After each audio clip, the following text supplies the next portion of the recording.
Morning Drive. Voted the best sports show in New Mexico For 5 years running. It's the OD in the AM with Jeff Siembieda and JJ Buck. Who needs the Greek freak when you got Brooke the kook? Too much? No? Brooke? Oh, we'll work on it. How about Badass Brooke? The Stanford sensation? Lunatic Lopez? Brooke Lopez. That's right. Brooke Lopez was the man. As the Milwaukee Bucks, without Giannis Antetokounmpo, beat the Atlanta Hawks without Trae Young. I got it. You're watching the games without the two best stars. Like nobody's opting for it. It had the feel, as somebody told me yesterday, of a mid-February, midweek game between Atlanta and Milwaukee, and load management was happening. I got it. But that's where we are in these playoffs. And I've been telling you the best team will win. The best, the deepest, and yeah, probably the healthiest will win. And that was Milwaukee. What up, Friday? That's right, Friday, Bobcat. For most people, not you, not me, not JJ, but for most people, a 3-day weekend as we enter the 4th of July, our nation's Independence Day. How you living? You good? Living good. What'd it do? You all right? Yeah, I'm doing just fine. All right. And a lot of people are making this a 4-day weekend. Yeah, I get it. I would if I could. I got appointments in the morning, and I'm like, what was I thinking? Thinking I was getting work done this afternoon, so I think I should make a tea time instead. I mean, doesn't that make more sense? Tea time, yeah. Friday afternoon, going into the 4th of July weekend, doesn't that make sense? I'd check the weather for the heat. I'm more concerned about the storms. By the way, just might have one. All right, so Brooke the Cook, Stanford sensation. I think we're getting somewhere with Stanford sensation. Badass Brooke. Big game Brooke. All I know is what I watched last night. How about the Bucks? I mean, go through the starting lineup, all of them. Go to Bobby Portis, who stepped in. You can go to Big Game Bobby. They played well. They played well without their leader a lot better than the other team did. And Atlanta didn't play bad. No, there's not much else for the Hawks to do. To be better in some defensive possessions inside. But you hit 15 3-point shots. You play to their strength as best they could. But Milwaukee's stronger. This is no surprise. They were the team that should have won last night. They're still better than the Hawks without Trae Young. They have more weapons to utilize than Atlanta does. And you saw that last night. It's when they focus on their strength, and that is going inside. And Brooke Lopez is a talented player. He just doesn't have a role on this team when Giannis is there. They don't need him clogging the lane inside. He's not going to get a lot of touches after Giannis, Holiday, and then Middleton. And you look at him, he's just always stuck on the perimeter, so he doesn't get to utilize his talent a lot. It's a really weird situation with Brooke Lopez because you look down at the box score most games, you're like, did he even play? Right. Oh, my goodness, he played 30 minutes and he got 1 rebound. So when he was able to get going early, utilize his skill inside, exploded for a career night, attacked the rim, and Atlanta had no answer for the inside play of the Bucks. So there's been some flashes in Brooke Lopez's career. But your point, and you said this the other day, Brooke Lopez isn't what we saw last night because he's basically asked to don't clog the lane. Get out of the way. And as he calls it, the modern game and the stretch game, and that's what he called it in the postgame. His job is to get out of Giannis's way. You've got the Greek freak, the 2-time MVP. Get out of his way. Go get some rebounds, play some defense, block some shots, hit a shot now and then, but just beat Brooke Lopez and go do your thing. Well, Giannis wasn't there, and I give in tons of credit. I mean, piles of credit to the Stanford sensation because he changed his game on a dime. He changed his game within 2 days, and I'm sure in practice on the day before yesterday, Wednesday, that Mike Budenholzer said, all right, this is where they walked through it, they went through it, this is what you got to be.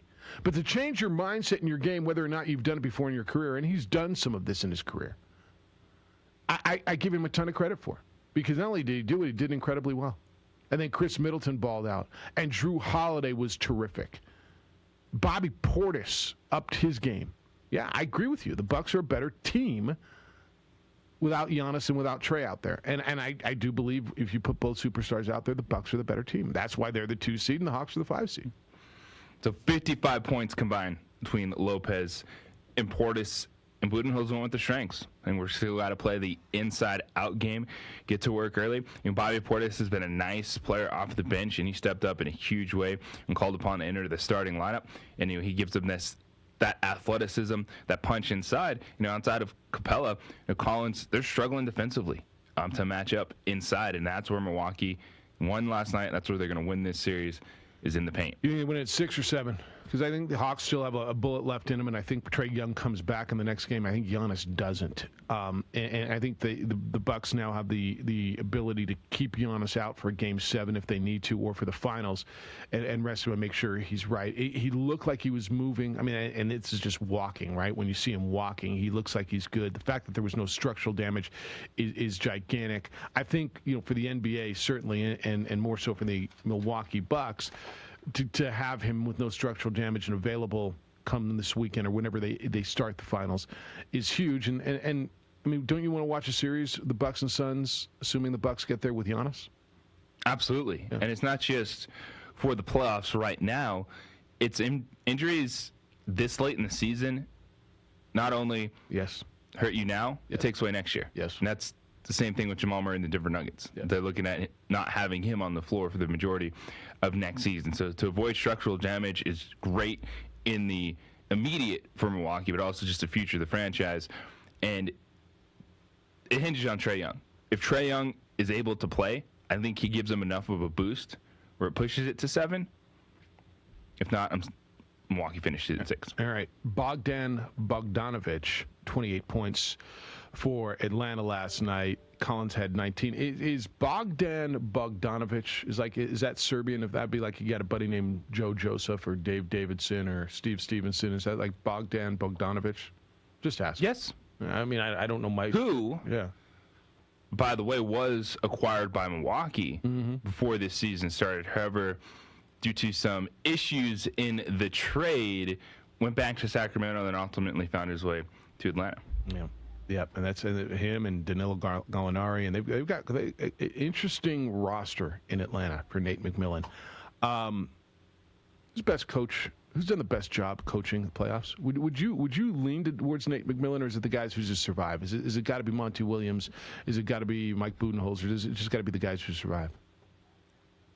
I think not just the guys. Ty Lue is up on that list. Yeah, I think he was fantastic. I think we saw Budenholzer last night. Credit. Yeah, I give him a lot. Inserting Bobby Portis, he could have easily went small and tried to match Atlanta. He's like, no, we're not going to do that. We have to stick to our strength. So I think that was a good move by Budenholzer. And how about that interim coach? Yeah, I'm all in on McMillan. At some point in time, it feels like you should agree to a deal with him. Could the man get a job?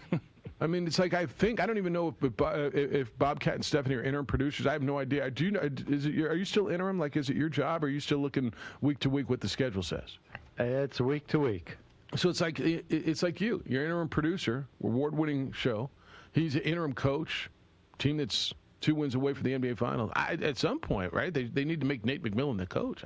I'm just saying. I'm just an employee here. We just take it day by day, week by week. What anybody can do. Game by day. That's all anybody can do. One of the best lines I ever heard, I don't remember who it was. He was talking about a football player, and he's listed day to day. Aren't we all? And it's just the truth. He's day to day. All right, we on this day, happens to be a Friday, the Friday before Independence Day, our country's birthday. Is it 245 this year? 276. Yeah, I think it's 245. Yeah, because in 5 years it'll be 250, right? At 26 it'll be 245 years. America, happy birthday, America. 245 years. 505-246-0610 is how to get to us today. Just like any other day. That's the Quan's Auto Care hotline. You can also send a text to the NMDOT text line. Happens to be the same number, 505-246-0610. The email machine is open, Jeff or JJ at sportsanimalabq.com. Find JJ on the Twitter and tweet at him and follow him because he's a terrific follow. It's _ JJ Buck. The Facebook, the OD in the AM, and you can watch the show there. Aaron's producing on ProView Networks there. Bobcat on the radio. Working on some stuff. Who knows what we're going to have as we go through this Friday, but we're going to get into some football, some Reggie Bush stuff, some Olympic stuff. There's news at the Detroit Golf Club. Phil's not going back. Bryson fell apart. We got Lobo news. All kinds of good stuff for you on a Friday headed into, for most of you, a 3-day weekend. On the opening drive on 95.9 FM at AM 610, the Sports Animal. Are you sure we're supposed to be doing this? Don't worry, I've watched him do it 1,000 times. Come on, what's the worst that can happen? No! Bad dog! Hi, welcome to Car Crafters. What happened?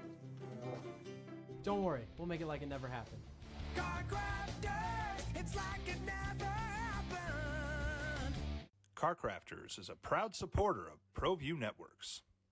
Datacom is a proud supporter of ProView Networks. Datacom has portable AC units for rent.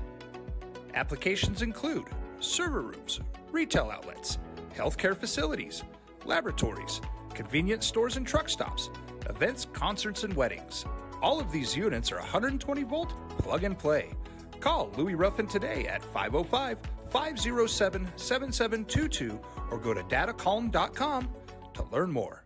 Drive, Jeff Siembieda, JJ Buck, Micah. Josh produces for you today over on the ProView Network side, where you can watch the show worldwide on ProViewNetworks.com or statewide at Comcast Channel 26. Hey, welcome to the Steve Davis Show. Good morning and welcome to Sports Desk live on Comcast Channel 26. Welcome to The Point with Nick Rich. Hi, everybody. Welcome to episode 10, America Talking Out. I'm Pastor Flora Padilla of Mending Broken Hearts. Welcome to Henry T. Game Face Live, Comcast 26, and Big Bad ProView Network. Often imitated, never duplicated. Welcome to Local Focus with Sebastian Noel. Welcome, sports fans. It's that time of the week again. You are watching the Weekly Rundown. Hey, welcome to Red Menace TV here on ProView Network. Hello, I'm Steve Davis. You are watching Public Access TV.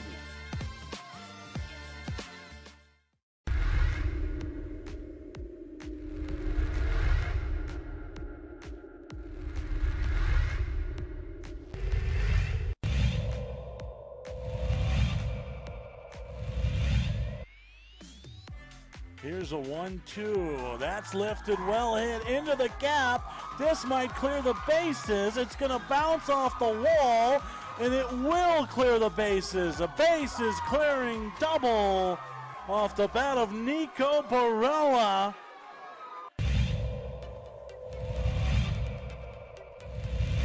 Got the glove on it. Squeezes for a second. That's tapped on the ground. Might be academic. They'll flip it to first in time for the double play ball.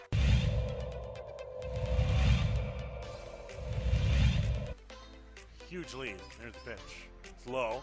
Runner going on a delayed steal, and he's going to be out at second.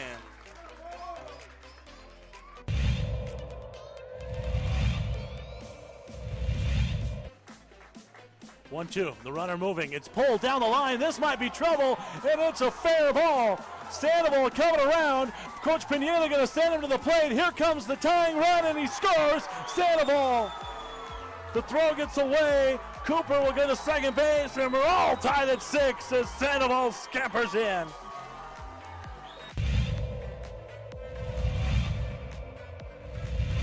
Hit so far.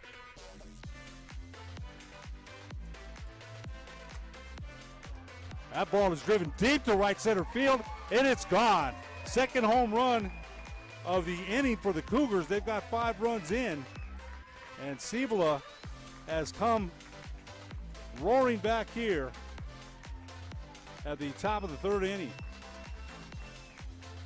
2-run home run for Jalen Montez.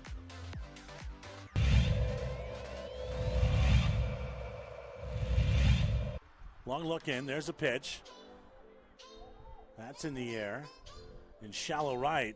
Very aggressive as Gerard Pineda will have a play at the plate. Oh, what a hose in right. The ball was waiting for him as he came home, and he was yesterday? I guess Strauss was on the air yesterday. Who was he covering for? I never know. Like I go over there, it's like a shotgun start of who's going to be on the air. I didn't know he was filling I didn't in. either. Ron said it felt weird yesterday hearing Mike Vitale coach Strauss as Bobcat feel cheated on. So maybe Vitale was Strauss filling in for someone and Vitale was producing and Mr. Vitale has been filling in over there this week from the 1 to 3 shift. Yeah, so maybe that was Strauss. You feel weird having somebody else I'm used to it. Producer This guy? is radio. Do you feel cheated on? No. Like, if he's giving you such a damn hard time for coming over here and making a living, no, seriously, I mean, tell him I'm making a damn living. He complains all the time about people who won't go to work, right? And people who don't want to work. And here you are, you're willing to work, and you come over here and help out us while we're in I don't know if we're in an interim period or whatever, and he gives you a hard time. I'm coming back for you, man. Well, I got your back on this. How can Strauss give you a hard time for coming out and working your backside off? You're still there for him every damn weekend. You're still doing a great job. You're not cheating his show. What's his issue? I don't know. All right, I'm just trying to get. Well, I'm just saying, and then I have an hours issue here. Well, so as long as you're there for him every weekend. And you give him and you eat the blueberry pancake every weekend, right? That's right. That's right. So what's his gripe? I don't know. What's his gripe? I'm just here to be kind, loving, caring, and sharing it. And Strauss wants a battle. I'm not going to accept that. I'm not going to accept a battle that's that easy. I'm not going to take that. That's okay. No.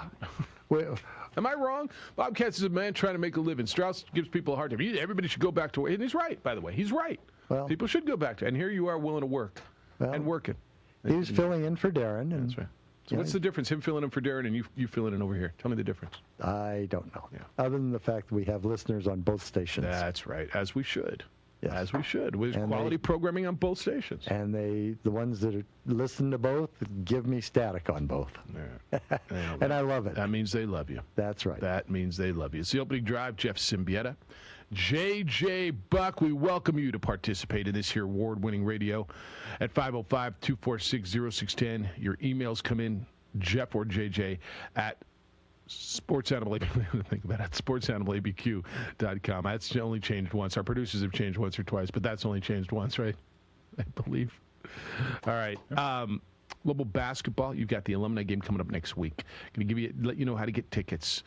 Working on bringing you in some people on that, and we'll continue to do that for you. But it's coming up so quickly. I mean, that's next week, man. Next Sunday. Yeah, next Sunday, and you can get tickets. And they start. What do they start at? $10. $10. All right, you can go to golobos.com. And it's all right there. It's New Mexico Enchantment alumni game. I'm looking at it right now. $10 to $25, wherever you want to go, and you can sit in the big dog seats as this Enchantment alumni team gets ready for the TBT tournament, nationally televised basketball tournament, which will be played now this month. Grand prize $1 million, so it'll be a tune-up for them, and you're going to see all kinds of names from the last, decade and a half, really, of Lobo basketball, right? Reese Gary's coming back. Who's the oldest guy on that list? As far as oldest guy playing. Kenny Thomas is coaching. Brandon Mason's going to be part of it.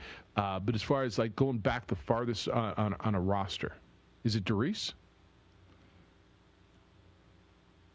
Hopper. Chad, yeah. Darren? Prentice? Yeah, maybe. Close. Yeah. All right. Yeah, but dudes that you're going to love to see who are still in shape, who are still hooping, most of them. And so looking forward to getting you out for that. And you can go to golobos.com and get tickets. They're $10 to $25 next Sunday, Bobcat. Next Sunday is when you can do that. Lobo's schedule for basketball is almost complete. There's one more road game. I told you this about 3 weeks ago, and I'm pretty sure I said it on the show. I know I told you the story, and I'm fairly certain I mentioned it here on the hot mic. But one of the issues has been the scheduling of the New Mexico State games. And as you know, they've played every year, non-COVID year since, forever, right? Back to the wars. When New Mexico State pulled out of the Diamond Head, everybody had, the dates were settled. New Mexico State was playing the Diamond Head Classic, the ESPN events tournament, multi-team event in Hawaii right around Christmas. The Diamond Head goes right around the Hawaii Bowl. I think they play the 22nd, 23rd. They take the 24th off because that's the Hawaii Bowl, and then the championship is on Christmas Day, I'm pretty sure. And Aggies played in this. Gosh, it didn't seem that long ago. A few years ago, that was the year they beat Miami and lost to USC in the final. Remember that? Yeah. What was that? About 4 years ago, it feels like, right? They've had success. When the WAC expanded teams, these seasons, the conference schedule started earlier, and so Mario had to inform ESPN Events that we can't play, and there was a scramble that went on to find them a spot, and obviously they ended up. New Mexico State did playing in the Myrtle Beach event, which is also an ESPN Events owned event, which is around Thanksgiving time. It's in November, but what that did is eat up one of the dates where Lobos and Aggies were going to play, and they're coming to they haven't come to an agreement on how they're going to do that now. One team is not going to give the other a perceived advantage. We're not coming to your place on a Saturday night while school's in session, and then you come to our place on a Monday when there are no students, during break. We're not, they're not doing it that way. And so they still have not settled on dates, and hopefully they figure that out. They need to. I think that's going to be a gigantic hole in both schedules if they don't figure it out. Yeah, it will be bad if they don't play this game. And I get holding your ground and not wanting to give an advantage to your rival, but that is much like we talk about Lobo Aggie football. And, that's different. This just matters so much to so many people. You get great atmosphere regardless. They need to figure this out. Well, they need to figure it out, but there needs to be some give. Look, I'm going to tell you straight up. If it's not my fault that we're changing the schedule and you're telling me I'm going to your place and we're going to play on a Friday or Saturday night during school in front of your full fans, and because you changed the schedule, the only time you can come to me is on a Monday when school's out, and I'm balking too. I'm telling you no. Then let's switch the dates. Well, no, we're not going to switch the dates. I'm not giving. Well, then figure it out. Then you move some stuff around. You're the one who changed the schedule. We had it all agreed upon. I'm like, with all due respect, I think you're right, and they've got to find a way to play these games. I'm not just going, oh yeah, okay. Hell no. No, I agree with that, but I think it would be bad for both schools, even if you can eat point and fingers and say it's their fault. Right. No, I agree with you. Nobody's going to care whose fault it is if they don't play these games. Because this home and home, it works. It matters. Let's get it done. Yeah, no. Look, I'm not arguing with you. As far as nobody is going to care whose fault it is if they don't play. People are going to be choked, and it's a bad look for both schools. And I do believe they will find a way to get them both played. I do. But I told you a couple weeks ago that was the issue, and Jeff Grammer reported it today, and so it's there. The rest of the Lobo schedule, according to Jeff, and I think we knew most of these, highlights they'll play at Colorado on November 13th. Colorado's a good Pac-12 team. That Las Vegas Classic that they're going to in November will be UAB, San Francisco, and Towson. They'll play Denver at home. They play UTEP at home. Sunday after the New Mexico Bowl, they'll play SMU at home. That's a nice home and home. I think, that's the kind of home and home you're going, let's do those, right? Those regional, I got it. It's not a Pac-12 team. That's a good American Athletic Conference program that's regional, that means something. That's kind of, yeah, do those, right? Absolutely.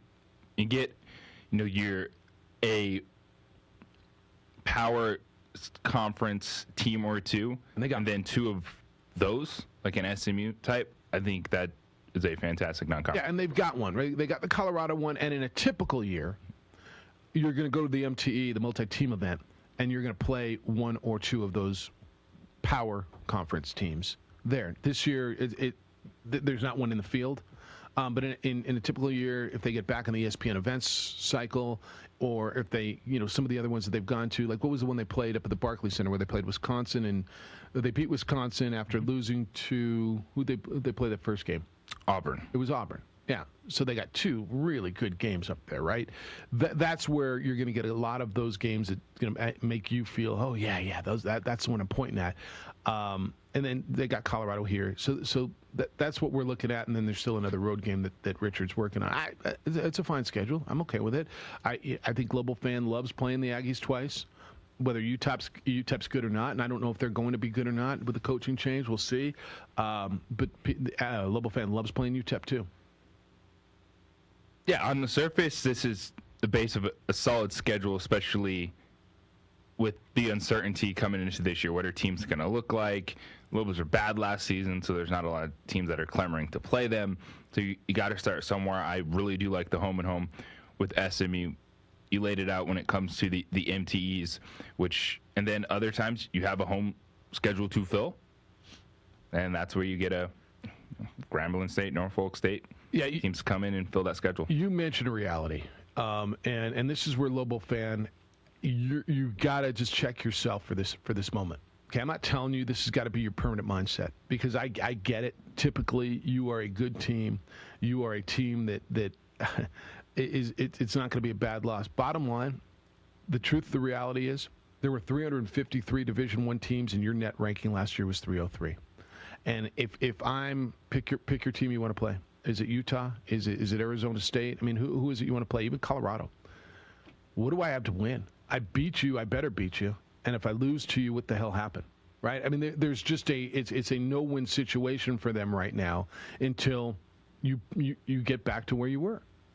And you just got to understand it. I'm not telling you this is where you're going to be, but this is a problem that Richard Pitino's running into as he tries to schedule right now, and that's the reality. You were 6 and what was your record last year? 6 and whatever you were, right? 6-16, I believe was the number. You were 303rd out of 353 teams. And so what's in it for USC to play New Mexico? What's in it for Oregon State to play New Mexico? Well, it's especially just get the talks of having them Texas Tech come here. Well, hell, even have you go there. Yeah. What's in it for? And Richard, if you're considered that team, it would be a win. Yeah, you would think so. It's like New Mexico bringing in Grambling State, right? That's kind of where the program is now. I'm not telling you that's where it's going to be forever. I'm not telling you that's where it's been. It's the reality of him trying to go out and schedule right now. 505-246-0610 is how to get to us today. You can create your new reality, F45 Functional Fitness. 45 minutes of high-intensity interval training. And what I love about the interval training, not just the 45 minutes, it has helped me. The times where I've felt best when it comes to working out and fitness is when I have incorporated high-intensity interval training into my routine. And F45 has helped me start to get back to that point after that redshirt season last year. So check them out at F45training.com. Download the F45 app today to check out the Northeast Heights location, the schedule of classes they have. Classes are available 7 days a week. Book your spot, get in, and get going with F45 Training, new program they dropped a couple weeks ago. Different workouts or routines throughout the week. I love the challenges. Wednesday was a cardio day, but you're not just doing 45 minutes on a treadmill or a bike or rower. You're doing full body functional fitness, things that matter, that will get you a fantastic workout. Cardio days, strength days, a combination for that full body functional fitness. So check them out at F45training.com. Download the F45 app today. And if you start incorporating some high intensity training into your health goals, you're going to see it's going to help you take a big jump forward. Team training, life-changing. I'll see you at F45. 2-2, nobody out. 2 runs in. There's a pitch, and that's up the middle. No, right to Francois. Back to second for a double play. That's a good play by Francois. And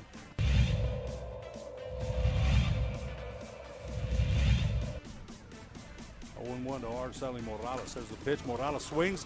Hit to Vela. What a catch by Vela in right field. Vela coming to her, running to her left and diving.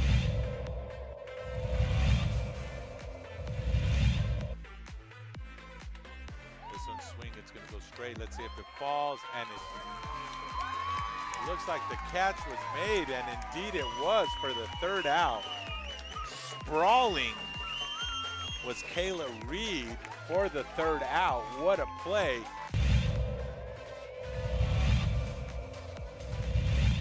Garcia prepares, deals, and she swings it. This one looks ding dong doink. Yabba dabba doo. grand slam by Mia Flores.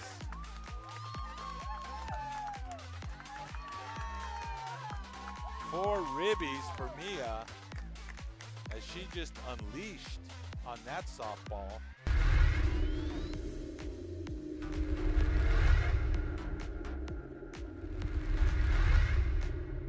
For your business or your home, Valley Fence stands alone. We're number one in New Mexico for a reason. It's the best fence you can own. Proudly serving New Mexico for over 50 years. At Valley Fence, the difference is clear. No fence too big, too small, or difficult. We handle them all at Valley Fence Company. Clark's Pet Emporium, your pet's second best friend. Visit clarkspet.com. Dream Style Roofing tops them all. When your roof's worn out and needs to be replaced, we're gonna do it right, put a smile on your face. They're at home, things are looking up when you get your roof done by someone you can trust. Dream Style, a company name that's been around forever. No one does it better.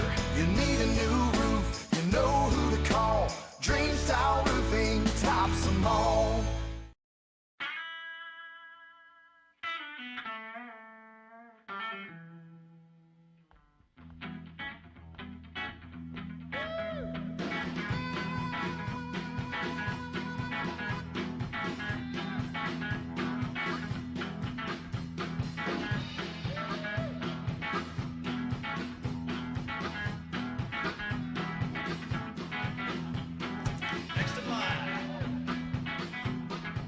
Rudy's is a proud supporter of ProView Networks.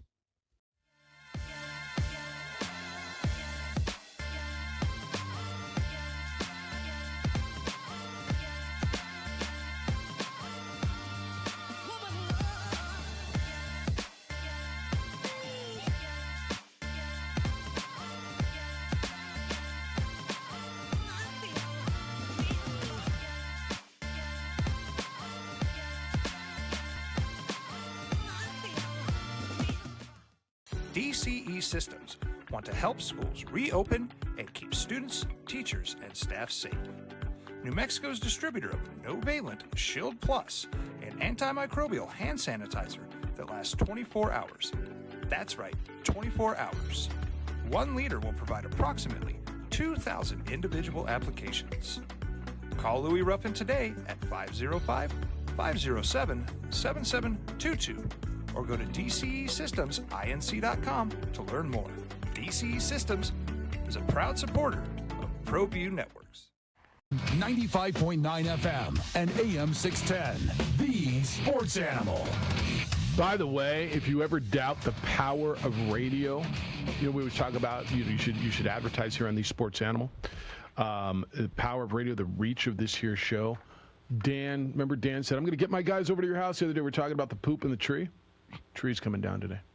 His guys are coming over today and taking care of my neighbor's tree. And Dan says we're going to haul it away and do it the right way. I told him to drop the whole damn thing in my neighbor's yard. No, Jeffrey, no. Leave we're going to do it the right way.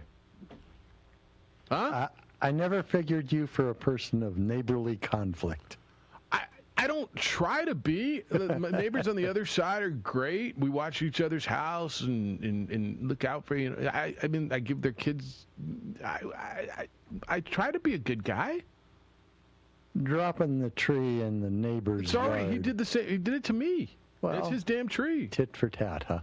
I don't know. It's not going to happen. Dan's going to do it the right way. Well, of course. All that crap away. He's a good guy. Yeah, that's right. That's how that works. 505-246-0610. Todd says maybe Strauss and Bobcat need a break.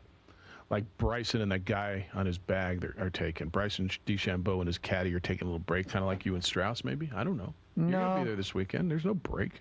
Yeah, no, he'll be here this weekend unless something comes up. Yeah, and so will you. That's right. You guys working Sunday on the 4th of July? Yeah. Well, I am. I'm sure he is too. I got that. Somebody asked me that yesterday, if you guys are doing that. This one's from Todd. It says, acceptable company, JJ. then there's that. He said Dave Bliss had a million sayings, Jeffy. One of them was acceptable company, i.e. the Lobo basketball program has to be a certain level before the big boys will look at them. And they were, and they will be again, and they're not. And it's hard. We've spent a lot of hours on this show over the years talking about the scheduling problems for a school like New Mexico. Nobody wants to come to the Pit because they can lose. And is it a bad loss? And what do they have to gain? And how do you schedule opponents that help you put together a resume come tournament time, give you an opportunity to win, be better, right? It's a convergence of different situations. Right now, they're not good. Or at least last year, they were not good. I don't know if they're good now or not. It feels like they're better.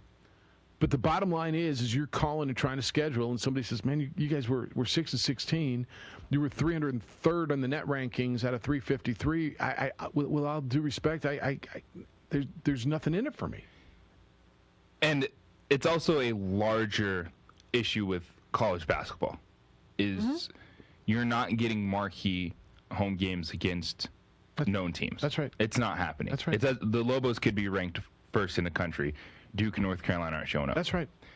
Look how much of a struggle it is, how long it took Gonzaga, even after all those years of being good, to get a couple true home games against marquee opponents. It's college basketball doesn't incentivize power conference teams to play true road games because they don't have to, because they have a conference schedule to lean on. Against anybody, by the way. Is it fair? No.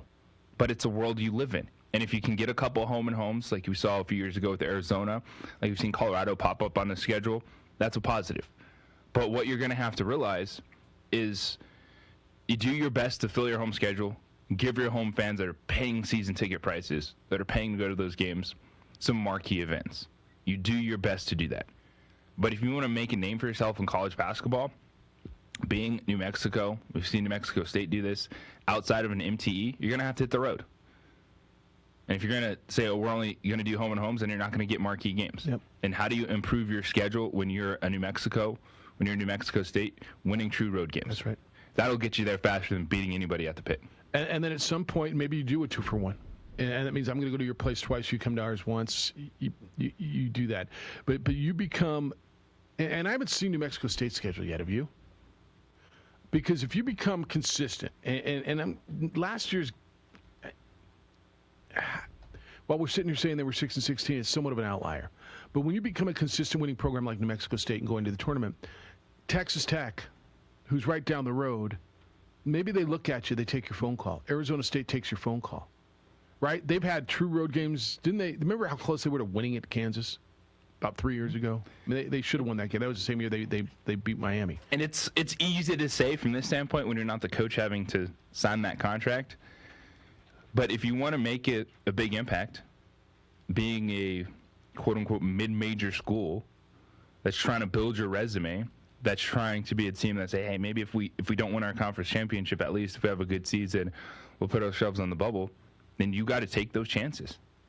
And you got to play those games on the road. I think it's positive seeing SMU home and home. I think those are things you can get. Because there's a lot of quality games that you can get that aren't necessarily Kentucky or Duke, but in terms of trying to get a few more of the top 50 rated games, you're going to have to hit the road. Really, really, really good point, okay? And so let me ask you this. Would you rather play, I'm trying to think of a lower tier power conference team. Let's just say Washington State. Is that fair? So would you rather play Washington State, home and home, or Wichita State? What does more for you? I'm Wichita State. Okay, and so you see where I'm going. Would you rather play Washington State or Houston? Houston went to the Final Four last year. Washington State or SMU? All right, now we're having a conversation. But the point is you can start saying, hey, what about some of these American Conference teams, American Athletic Conference teams, right? What about Wichita State? What about now SMU's on the schedule, home and home? It's not a bad place to look. It's regional. You recruit Texas. It makes sense, doesn't it? Start looking at it. There's a lot of teams that make a run every year in the tournament. And I say this every year. There's a team in the Sweet 16, and you go, man, they're really good. And I said, yeah, and if they came to the Pit in November, you'd scream that the Lobos are playing a cupcake schedule, right? Davidson came into the Pit, you'd scream you had no idea how good Davidson is, right? VCU comes in, oh, gosh, really? They're pretty good. The country's full of teams like that. And so your point is not wrong, and I love that strategy. I would like to see UTEP get better, because that would be a terrific, if they can get that program up, right? If New Mexico State keeps where they are, I used to hear, remember 10 years ago, we used to hear Lobo fans tell us, the Aggies are bringing down our RPI, back when RPI was the measuring stick.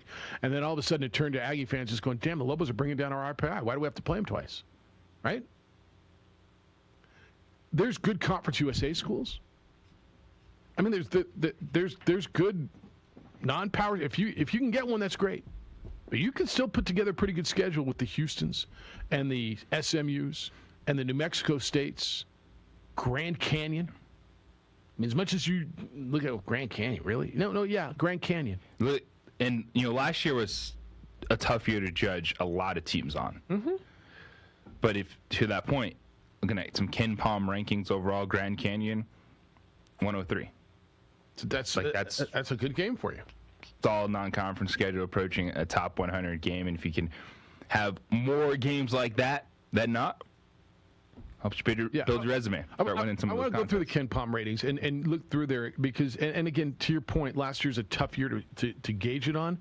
However, you're going to start seeing where programs are, and you can start putting together a schedule of good regional teams. Maybe they're not UCLA. But you got a Colorado, and I love that Colorado thing, and I'd like to see that be continuance. And I'd be more than happy if I'm Richard Pitino, say, yeah, we'll go 2 for 1 with Colorado. Wouldn't you? Yes. So, all right, 505-246-0610. We'll talk more Lobo basketball as well, and we're trying to get you something in regards to the Alumni All-Star Game that's coming up on Sunday at the Pit. You're going to be able to go to that. You're going out for the 4th this weekend. There's going to be groups and parties and crowds. You're out and moving again. You ready for it? How you feeling? Gentlemen, do you feel well? If you do not feel well, I suggest you call New Mail. New Mail will help you feel like you again. You'll feel better. You'll feel well if you're dealing with things that are natural. Things like fatigue or low T, erectile dysfunction. There is a place right here in Albuquerque that can help you. New Mail has been the trailblazer in men's health for years. They will help, but you've got to call them. They're not going to call you. You have to call them. 505-652-1688. You can visit them online at Newmail. That's NUMALE.com. You're going to feel better. You already know this, but I'll tell you again. As you get older, things like hair loss, weight gain, even ED can happen. There's a really good chance that you're going to be affected. Nothing to be ashamed of. In fact, the only thing to be ashamed of is if you don't do anything about it, especially when there's something so good to do. New Mail, 505-652-1688. New Mail's right here in Albuquerque. Comfortable process. But the best part about this whole thing is the results. They're real. They're proven. It works for men all over the country, and these guys are benefiting from it. Call New Mail at 505-652-1688 or visit newmail.com and feel better. These are more than just the sounds of a safe place to go after school.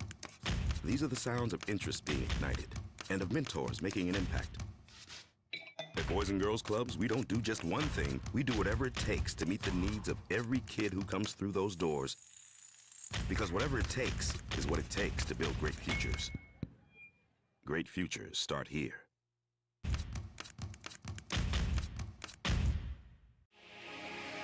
Here at Legacy, we are here to disciple people by helping them connect with God, grow in relationships, and live generously.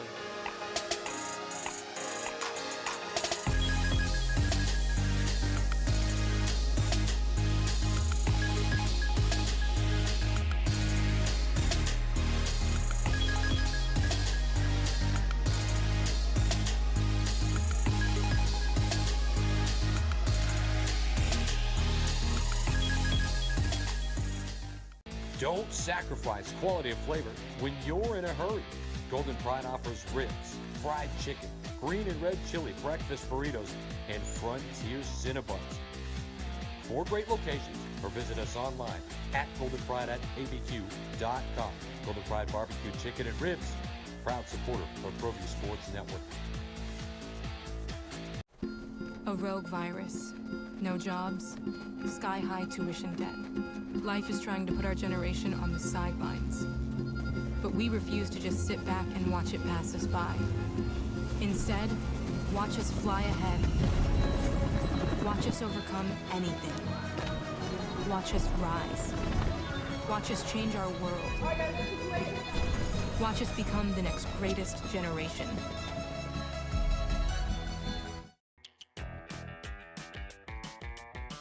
Clark's Pet Emporium, your pet's second best friend. Visit clarkspets.com. Well, I'm going to the frontier, walk up to the cashier, order up a root beer and a number one. Cover it with green stuff, one scoop is not enough. Find a booth is real tough, back by the Duke. Meet my family, meet my friends in the quirkiest restaurant I have ever been. All of Albuquerque's favorite spot, it's the Frontier Restaurant. The Frontier Restaurant is a proud supporter of ProView Networks.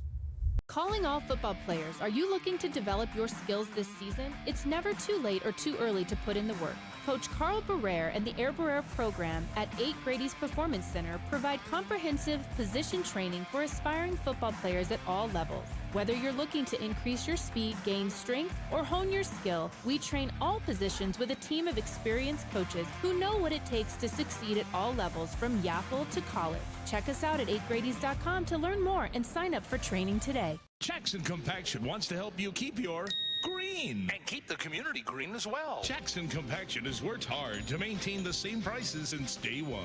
Always easy and painless trash removal with professional crews and quality service. If it's non-hazardous waste, debris, or trash on your land, leave it to us. At Jackson Compaction, we're dedicated to ensuring the conservation of our environment. You trash it, we smash it. Jackson Compaction, we've earned a reputation for great results. Turbo Threads is a proud sponsor of ProView Networks. Almost 30 years of experience means fast service, great prices, and a wide selection of apparel from t-shirts to performance sport shirts, even jackets and hats. They feature low minimums and no setup charges on most orders. Turbo Threads is located at 1503 Golf Course Road in Rio Rancho, or find them on Facebook, online at turbothreads.com, or call 999-1234 for Turbo Threads.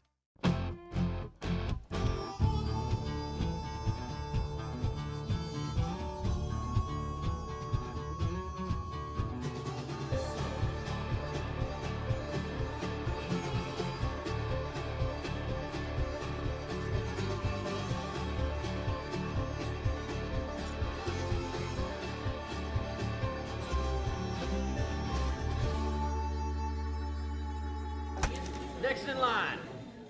Rudy's is a proud supporter of ProView Networks. Extreme Clean is a proud sponsor and supporter of ProView Networks and all high school sports athletics. Owner Mike McLean and Extreme Clean specialize in carpet cleaning for apartment, realty, business, and residential clients. With over 20 years experience, attention to detail and quality customer service matters. For more information, give them a call, 505-221-6440, Extreme Clean.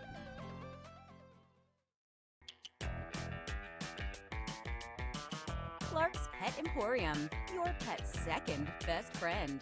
Visit clarkspets.com. Are you sure we're supposed to be doing this? Don't worry, I've watched him do it 1,000 times. Come on, what's the worst that can happen? No! Bad dog! Hi, welcome to Car Crafters. What happened? Don't worry, we'll make it like it never happened. Car Crafters, it's like it never happened. Car Crafters is a proud supporter of ProView Networks. And the sports animal. Not my Mondo, not your Mondo, but our Mondo must be so frustrated with his Chihuahuas this season, Jeff.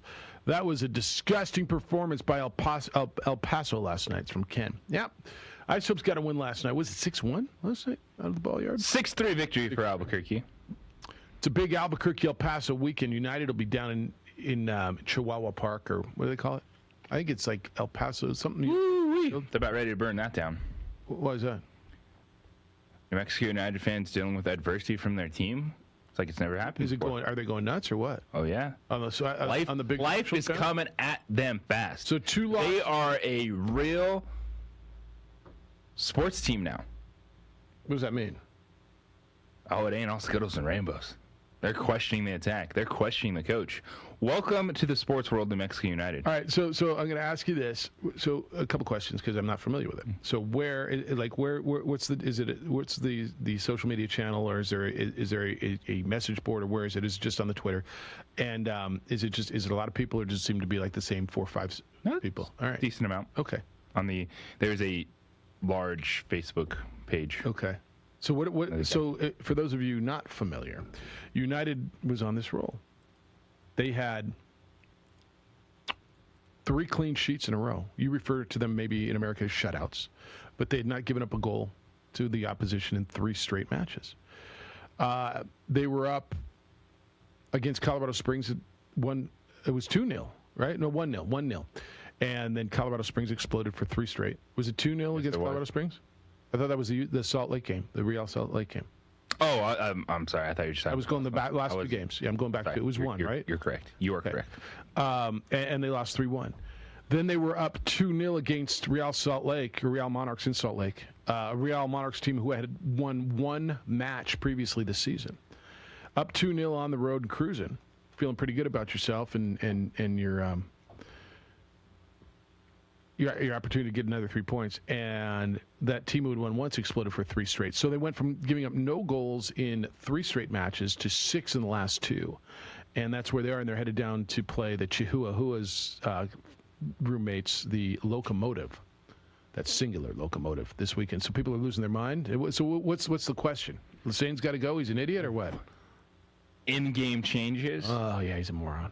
Yeah, what's he doing? People starting to turn on Devin Sandoval. Ooh, the face of the franchise for the first 2+ years. They do have a big question with the forwards on this team. They have not made an impact this season. So they've not been a high-scoring group this year. Well, the goals have not come from the forwards.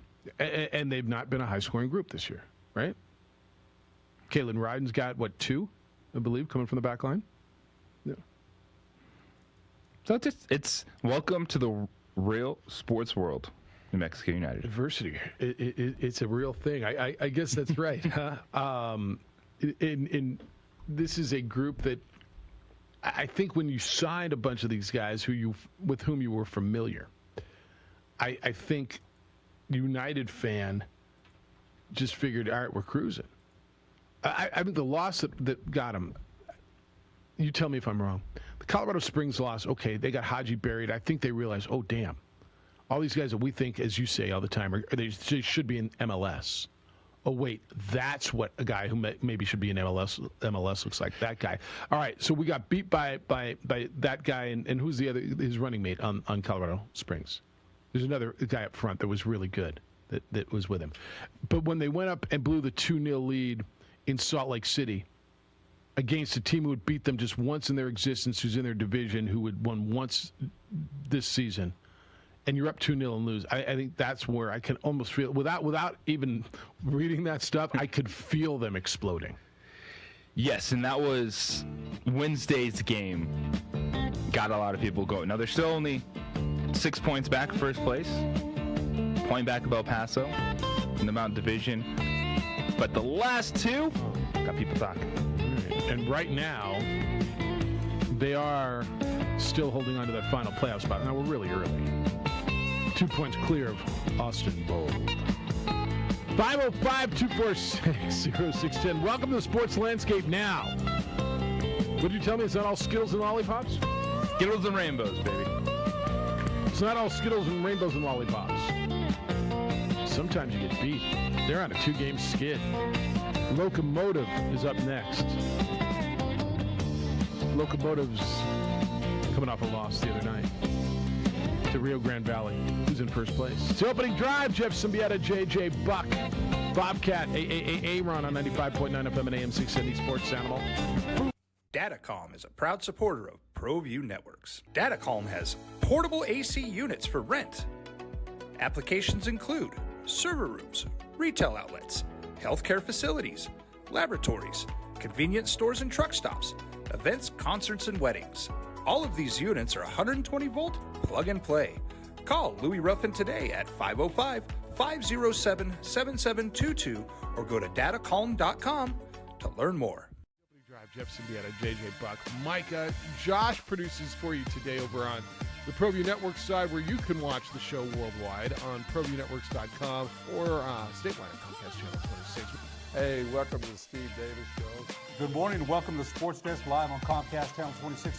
Welcome to The Point with Nick Rich. Hi, everybody. Welcome to episode 10, America Talk It Out. I'm Pastor Flora Padilla of Mending Broken Hearts. Welcome to Henry T. Game Face Live, Comcast 26, and Big Bad ProView Network. Often imitated, never duplicated. Welcome to Local Focus with Sebastian Noel. Welcome, sports fans. It's that time of the week again. You are watching the Weekly Rundown. Hey, welcome to Red Menace TV here on ProView Network. Hello, I'm Steve Davis. You are watching Public Access TV.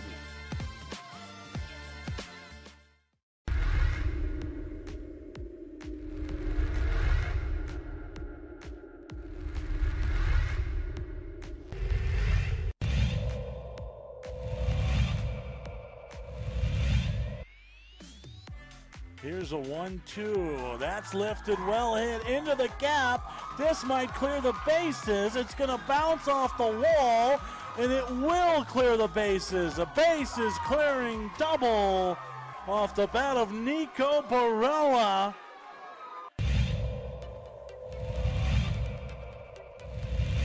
Got the glove on it. Squeezes for a second. That's tapped on the ground. Might be academic. They'll flip it to first in time for the double play ball.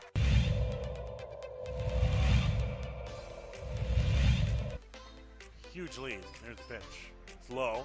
Runner going on a delayed steal, and he's going to be out at second.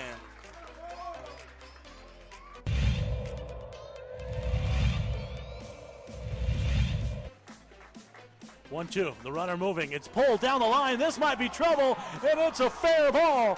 Sandoval coming around. Coach Pineda going to send him to the plate. Here comes the tying run, and he scores. Sandoval. The throw gets away. Cooper will go to second base, and we're all tied at 6 as Sandoval scampers in.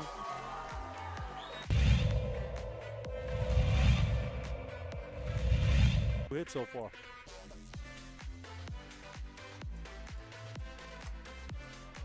That ball is driven deep to right center field, and it's gone.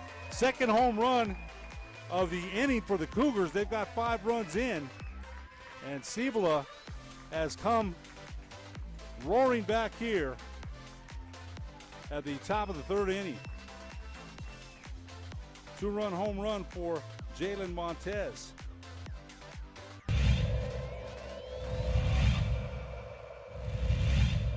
Long look in, there's a pitch. That's in the air. In shallow right. Very aggressive as Gerard Pineda will have a play at the plate. Oh, what a hose in right. The ball was waiting for him as he came home, and he was dead to rights. 2-2, nobody out. 2 runs in. There's the pitch, and that's up the middle. No, right to Francois. Back to second for a double play. That's a good play by Francois.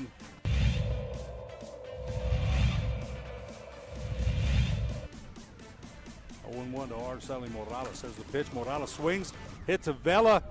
What a catch by Vela in right field. Vela coming to her, running to her left and diving.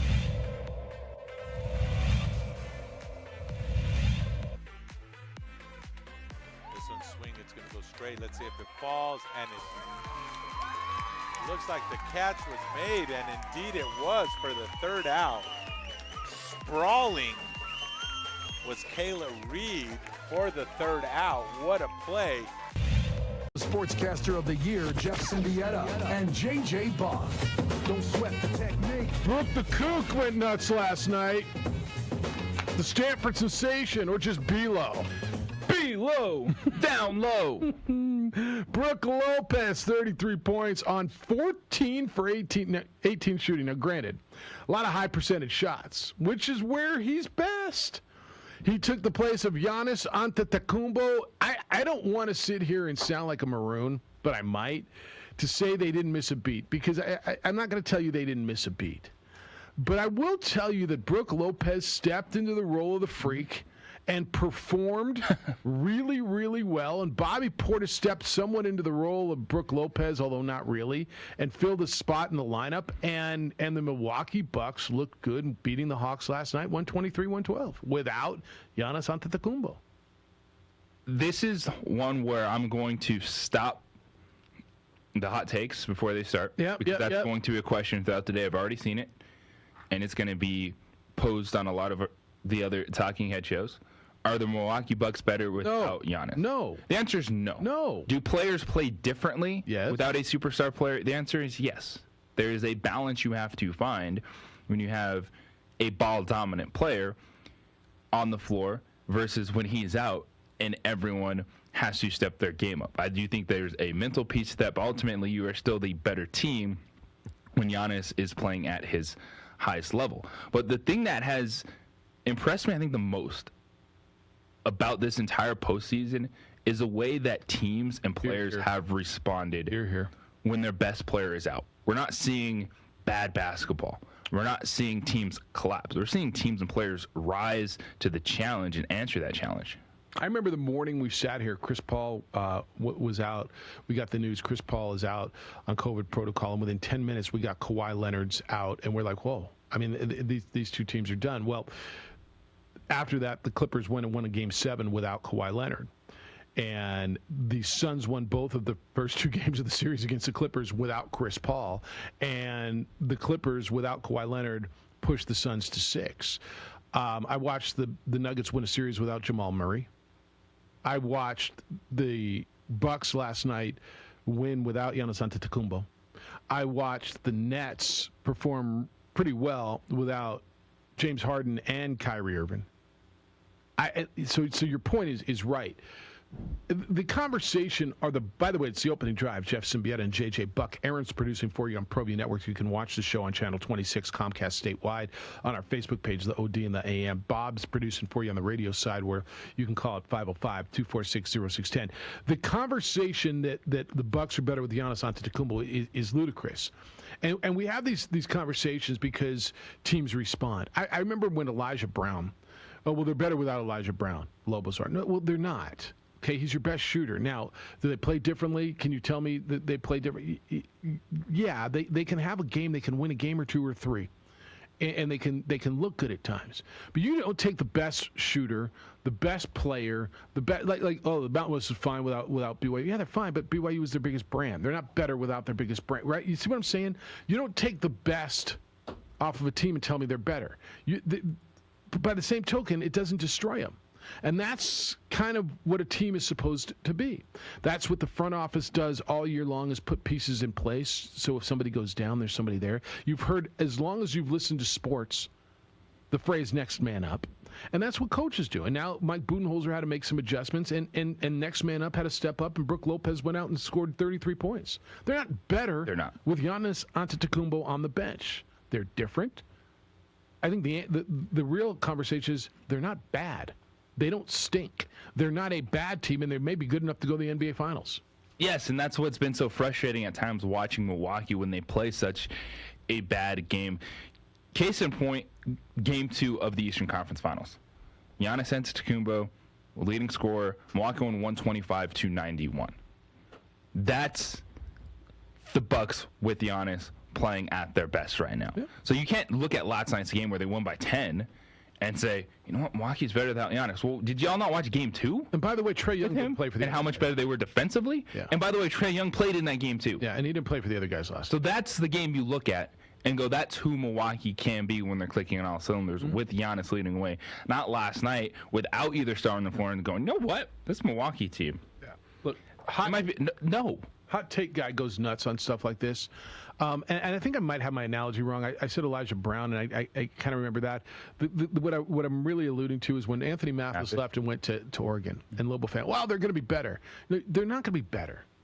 You don't take the best shooter in the league off your team and tell me you're going to be better. You're going to be different. You might say we're going to be better defensively. I'll listen to that.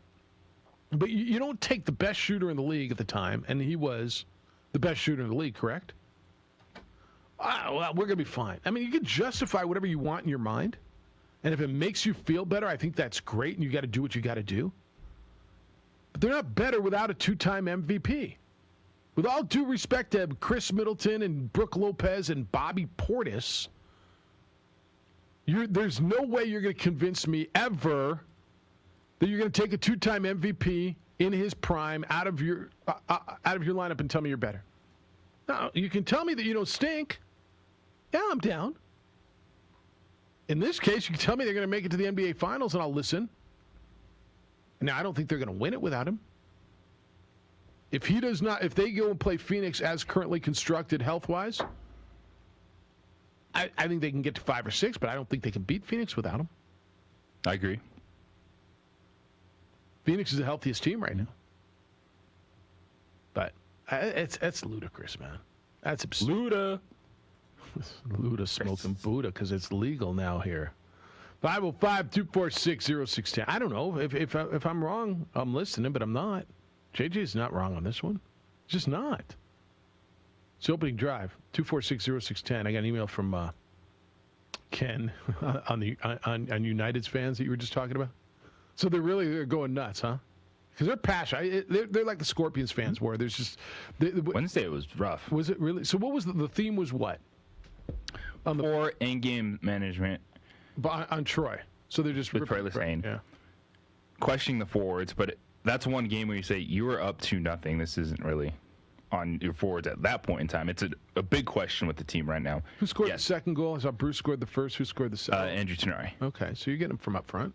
No, they were midfielders. All right. But you're starting forwards, LH Brown, Sandoval. Okay. Sandoval didn't start, did he? No. But guys that are in that rotation. Yep.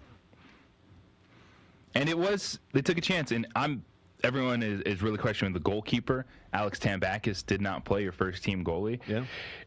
And, looking back. The first goal was soft. The first goal was soft. But Philip Beigel, who earned this opportunity, and I understand at this point in time you're playing 4 games in 13 days, and it might not seem like your goalkeeper needs a rest, but if you're looking at a moment in the season to give your backup keeper an opportunity, who you never know what can happen. An injury could arise, and this guy that ultimately was your third-string keeper a year ago, just kind of there for depth, gets called into action, you need to get him a little game time. And that's what Wednesday was. And he gave up a softie on the first one. The other two were goals. He did go Cody Mizell on the second one. He got up and started screaming at people and was angry. Where's Cody Mizell now? He is New York City FC. He's a backup keeper for NYCFC. Right. And he'll get some run this summer. Sean Johnson, their starting goalkeeper, selected to the U.S. Gold Cup roster. Cody Mizell is going to get the opportunity. That was a big reason why. So he knew that. He did make the move, understanding that Sean Johnson is usually 1 or 2 on the goalkeeper depth chart right now for the U.S. and he's going to get the opportunity to play games this summer. Ken says Divider fans are finally realizing the other guys are on scholarship too, Jeff. Yep. I mean, it's so true. Those guys are getting paid. They're fighting for their jobs. They're trying to win too. They're pros. So the table means standings in the Mountain Division for the USL Championship. Rio Grande Valley is on top with 20 points, 5 points clear of El Paso, who New Mexico United will play tomorrow. And then Colorado Springs and New Mexico United tied for the final 2 playoff spots at 14 points. Austin Bold and San Antonio just 2 points back, and then Real Monarchs. So this is going to be competitive because Austin Bold, I don't think, didn't Austin Bold beat them 1-0 first match of the year? And then they beat them twice here since? Is that not right? Isn't that the first match? I'll have to double check. Feels right to me. I don't know. No, that's not right. It was Rio Grande Valley. It was RGV. Rio Grande Valley is a team that pensioned everyone by surprise this season. Well, and now they've got just one win in their last 4 matches, so they've cooled off a bit. 2 losses, a draw, and a win. They beat El Paso in their last match out 3-2, but they're cooling off just a little bit. There's nobody really hot right now in. Like you look at San Diego Loyal or you look at Orange County, they're hot, but you're not playing them a lot. But in this division right now, everybody's kind of cooled off a bit. Colorado Springs got beaten their last match out. They lost to Orange County 2-0. So the teams of the Pacific Division look really nice at the top with Phoenix, Orange County, and San Diego. I mean, there's a big separation there. Is there any of that on the schedule? That's the whole thing, right? That was kind of one of the sells of this league, wasn't it? You're gonna get to play those teams. You're gonna get to see those guys a lot. Right? That was kind of one of the sells. Coming up next, you got El Paso, Colorado Springs, Charleston, a team you haven't seen yet, and San Antonio. Then El Paso, Tacoma, El Paso. Yeah. You'll get some of that stuff later on in the season. Phoenix at some point. 505-246-0610, 888-922-0610. When we come back, I want to get into Reggie Bush's request. NIL, name, image, and likeness, went into effect, the NCAA yesterday. And Reggie Bush says, well, now that what you popped me for doing is allowed, I would like my records restored and I'd like my Heisman back. And on the surface, it makes a lot of sense, but I want to have a little bit more of a conversation. I know what I saw, you know what you saw. They'll never take that away. But does Reggie Bush have a right here in this argument? It's the opening drive, Jeff Siembieda and J.J. Buck. Bobcat and Aaron on 95.9 FM and AM 610, the Sports Animal. Discover matches all. Garcia prepares, deals, she swings it. This one looks ding dong doink. Yabba dabba doo. Grand slam by Mia Flores.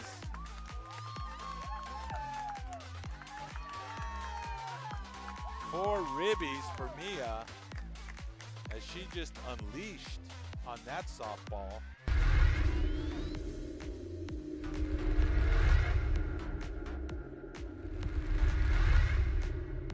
For your business or your home, Valley Fence stands alone. We're number 1 in New Mexico for a reason. It's the best fence you can own.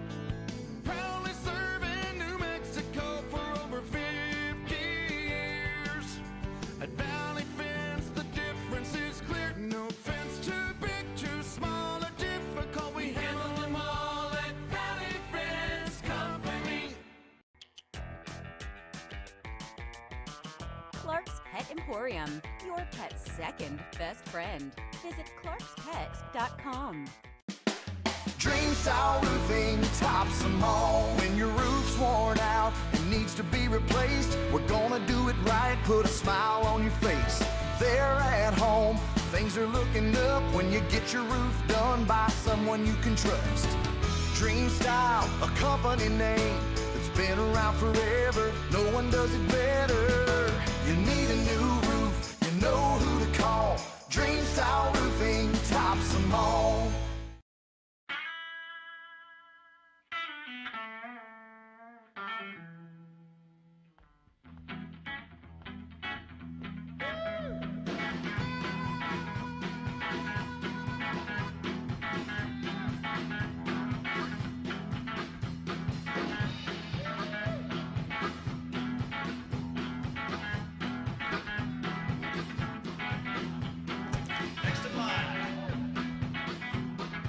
Rudy's is a proud supporter of ProView Networks.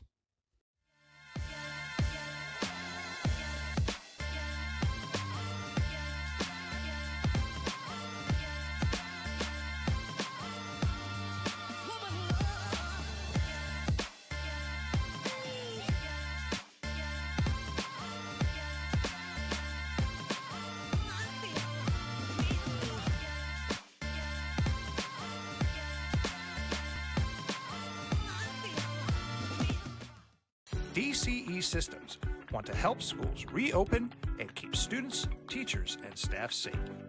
New Mexico's distributor of no-valent Shield Plus, an antimicrobial hand sanitizer that lasts 24 hours. That's right, 24 hours. 1 liter will provide approximately 2,000 individual applications.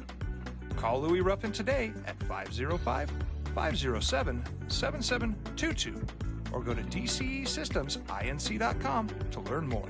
DCE Systems is a proud supporter of ProView Networks. These are more than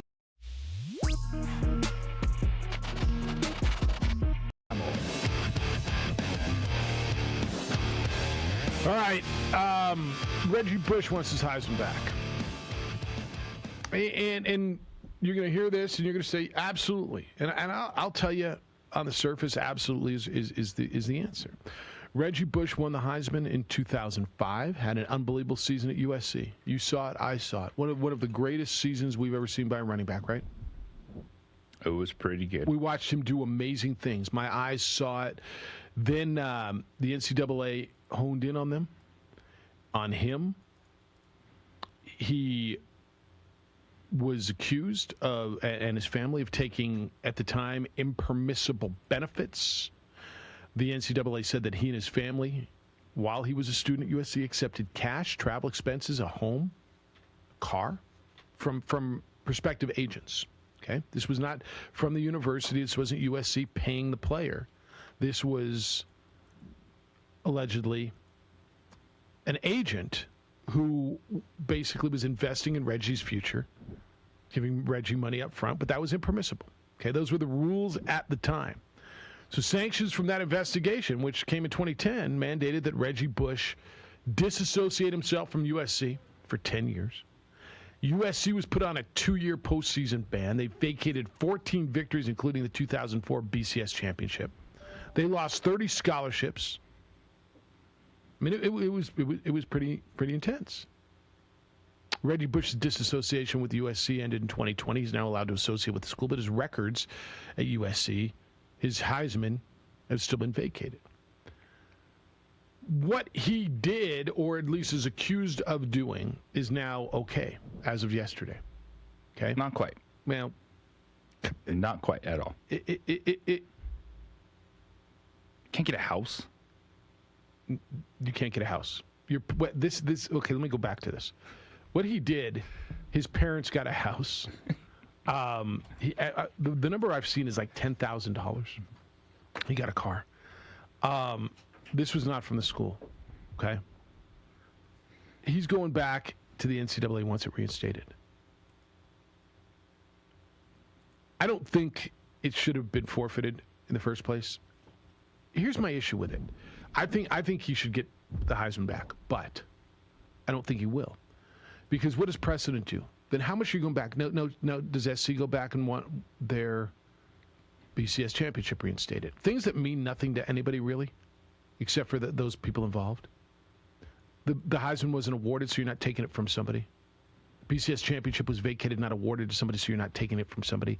But what about all of these coaching victories that were vacated along the way for things like this? The can that it opens up. And maybe it's worth it if you think that. Going back and re-examining every case. Does the NCAA want to, or should they get into that? And the other piece of this is they were rules at the time and you broke them. Whether you thought, the argument is, well, the NCAA's realized that they were bad rules and they've changed it and they're being progressive and they're moving on. They were rules at the time. You go back and change penalties for breaking rules that were rules then. Guy who's the legal argument here is guy who's convicted of sitting in jail for selling marijuana and got 20 years. Those guys are getting out now, and their records are getting expunged. Okay, that's somewhat the analogy into common life. Should he get his Heisman back? This is a situation that the NCAA has to address it in certain instances. This is. To just simply say this is, the name, image, and likeness is not the case. Because you can't go out there and get the benefits that Reggie Bush had right now. Like, you can, I guess, sign for a house, but your parents live in it? Like, don't think that's what we're going to see with this name, image, and likeness stuff. So this isn't quite as simple as, hey, you can do all these advertising stuff now. Reggie Bush was in the clear. And I agree with your statement. It's exactly what we're seeing with the U.S. sprinter right now, who just tested positive Perry Robinson for marijuana. And it's one of those things, like, it doesn't matter where it's legalized. In this case, you can't do it. And this is kind of the same thing with the Reggie Bush situation and a lot of the other ones we're going to see. At the time, you could not do it.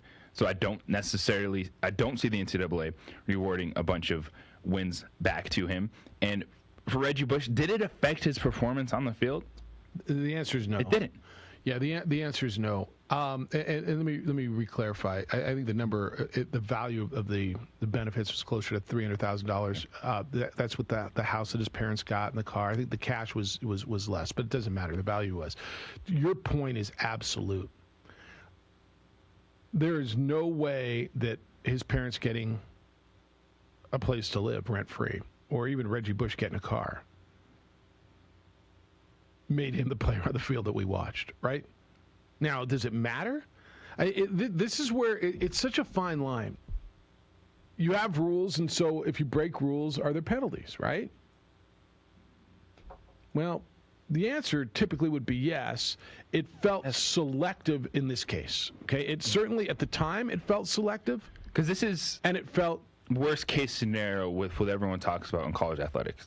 But it's like a Reggie Bush situation. We saw it at SMU. Right, SMU is the worst case scenario. Is the death penalty. Like guys just getting whatever they want, houses and cars, and that's so. I get why the NCAA tried to make an example of him, because this is one people still fall back on today. Is like car dealerships. Yeah. I get it. So here we are now in 2021. And a lot of those things are now okay. Not everything that's in here. Although, so where are we? And I guess I'm going to ask for a little clarification. With agents now, agents cannot come in and kind of futurize athletes in this? Agents can help with your deals. Okay. But that's it. Like, you can't... They can't front you money? No. Okay. All right. They're not dropping travel expenses, places to live. Like, this is, hey, I signed a deal to take a picture. Hey, my name is Jim Smith, and I like Billy Bob subs. Yeah, and so the agent can help you with that deal. Oh, he should get $550 instead of $500. All right. I side with Reggie on the surface, okay? Because it's one of the greatest seasons I've ever seen from a running back. I remember the season so vividly. I just... And I remember at the time being so angry because I felt that SC was being targeted. And I still do. I think it was selective. And I think any school now who gets called out on this feels, well, why are you targeting us? Everybody's doing it. I remember it being the big issue was, well, his parents got a house. And I kept thinking, well, what did that do to make SC any better? Honestly, you're going to vacate a BCS championship. You're going to vacate 14 wins. How did Reggie Bush's parents living rent-free in San Diego, allegedly, make USC any better? The school was never implicated in this. USC never was, right? This is mostly an agent trying to get on front of Reggie Bush's professional career. And SC got pounded and lost 30 scholarships. Yeah. I mean, this is one where I never really wrapped my head around this one.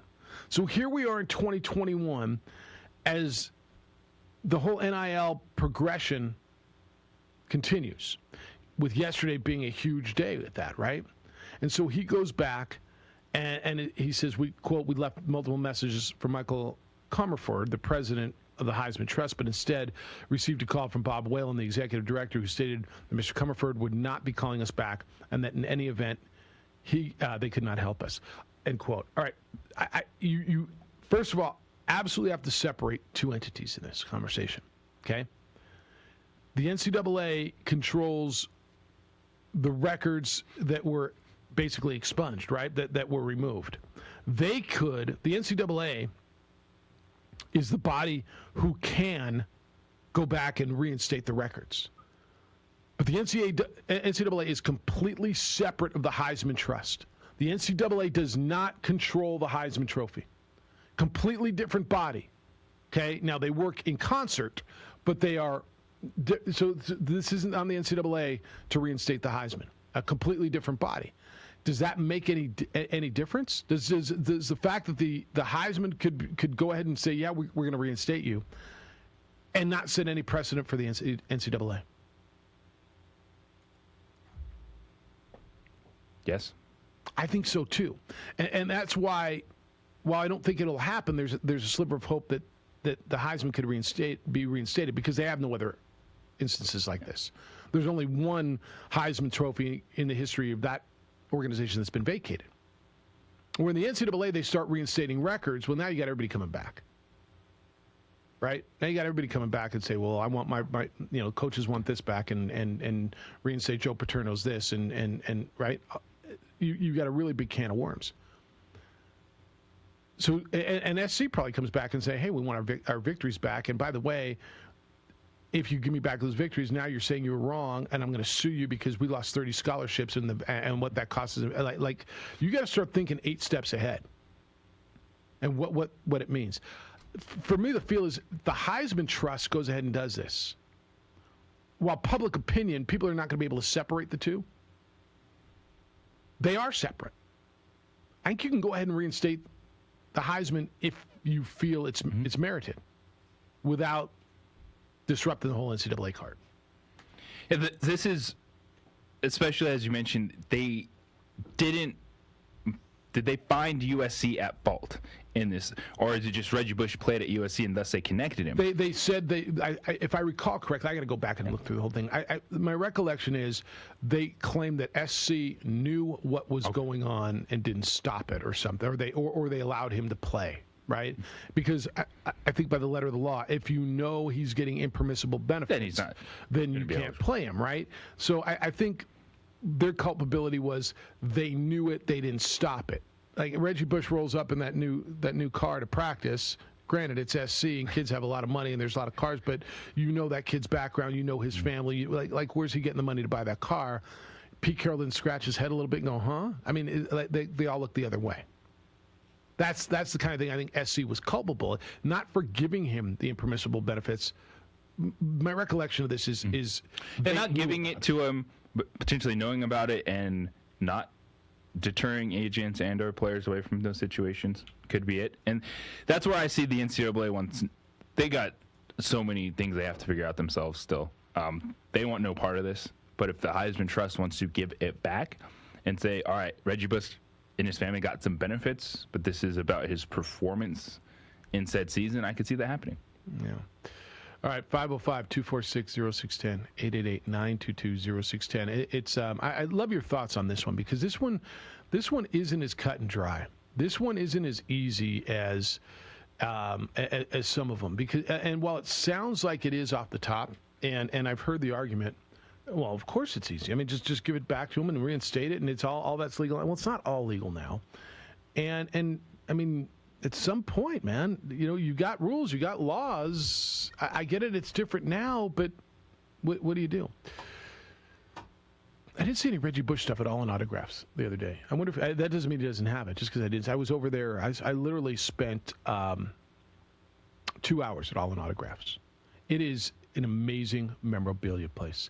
They buy cards and signed memorabilia. They have stuff that is that you don't see anywhere else. Not just sports memorabilia, history, music memorabilia, entertainment memorabilia. You can go there, and there's a Barbra Streisand signed 11x14 photo with additional photos. It's all framed up for you. Siegfried and Roy. There's a Taylor Swift signed guitar, if that's your kind of a thing. Julie Andrews signed stuff. No, I'm telling you, this isn't just sports stuff, although they've got insane sports stuff. I saw things that I mean, everything from a Steph Curry and Clayton Kershaw signed jersey to he had a piece that was signed at the time, the 100 best NFL players ever, and each one of them, a signature piece from every one of them, all framed up. All In Autographs at 2225 Wyoming Northeast. It's just south of Wyoming. The number is 505-504-7575. Go in there, and you're going to be amazed. It is first-class, world-class stuff. If you tell them that you heard about it here on the opening drive, you will get $25 off of a purchase of $100 or more. $25 off. that should just get you in the door and go look at the stuff. You like Pete Rose stuff? I saw Pete Rose helmet, signed Pete Rose helmet. It's Elvis Presley signed guitar. It's just go through and just look at it. There's Prince signed stuff. Just go. You can rent the place out. He's got Steve Garvey coming in on the 15th of July to sign in the afternoon. They're open Wednesday through Sunday. 11 o'clock in the morning is what time they open up. And go in there and just look around. And there's going to be something you want. If you are looking for that gift, that just totally different, cool gift, a Pele signed piece, JJ. That's in there as well. All in autographs. You're going to be as impressed as I am. I know you are. 2225 Wyoming Northeast. Give them a call, 505-504-7575. Take a look online. It's allinautographs.com. These are more than just the sounds of a safe place to go after school. These are the sounds of interest being ignited and of mentors making an impact. At Boys and Girls Clubs, we don't do just one thing. We do whatever it takes to meet the needs of every kid who comes through those doors. Because whatever it takes is what it takes to build great futures. Great futures start here.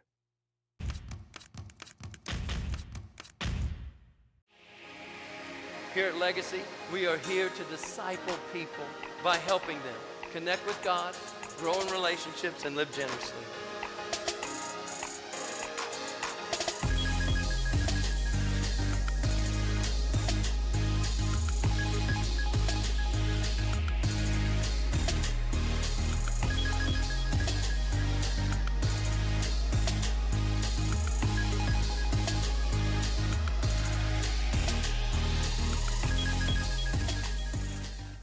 Don't sacrifice quality of flavor when you're in a hurry.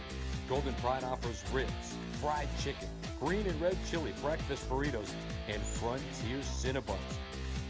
4 great locations, or visit us online at goldenpride@abq.com. Golden Pride Barbecue Chicken and Ribs, proud supporter of ProView Sports Network. A rogue virus, no jobs, sky-high tuition debt. Life is trying to put our generation on the sidelines. But we refuse to just sit back and watch it pass us by. Instead, watch us fly ahead. Watch us overcome anything. Watch us rise. Watch us change our world. Watch us become the next greatest generation.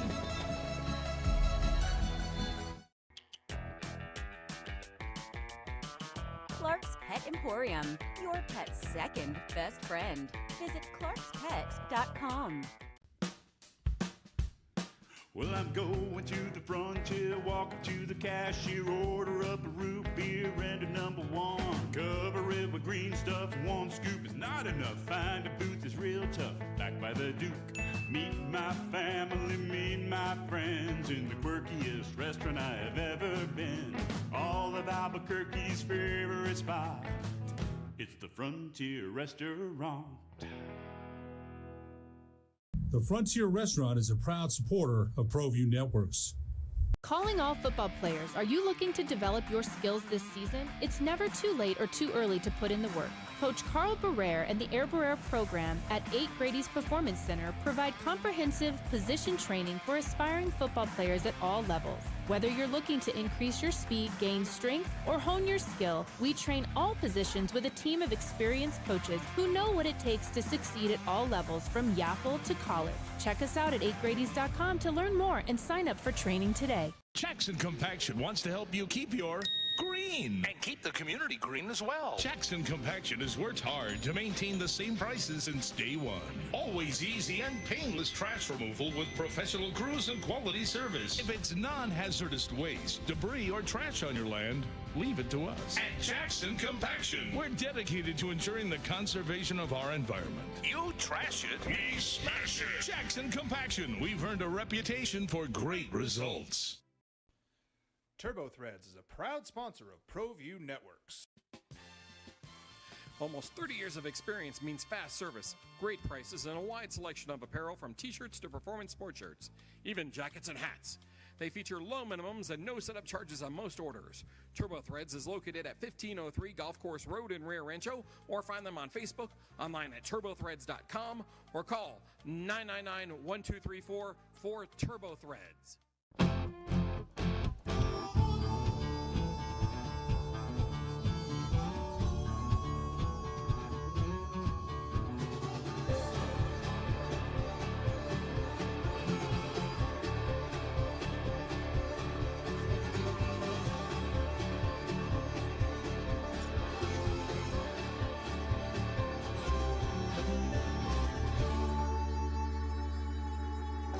Next in line. Rudy's is a proud supporter of ProView Networks. Extreme Clean is a proud sponsor and supporter of ProView Networks and all high school sports athletics. Owner Mike McLean and Extreme Clean specialize in carpet cleaning for apartment, realty, business, and residential clients. With over 20 years experience, attention to detail and quality customer service matters. For more information, give them a call, 505-221-6440, Extreme Clean.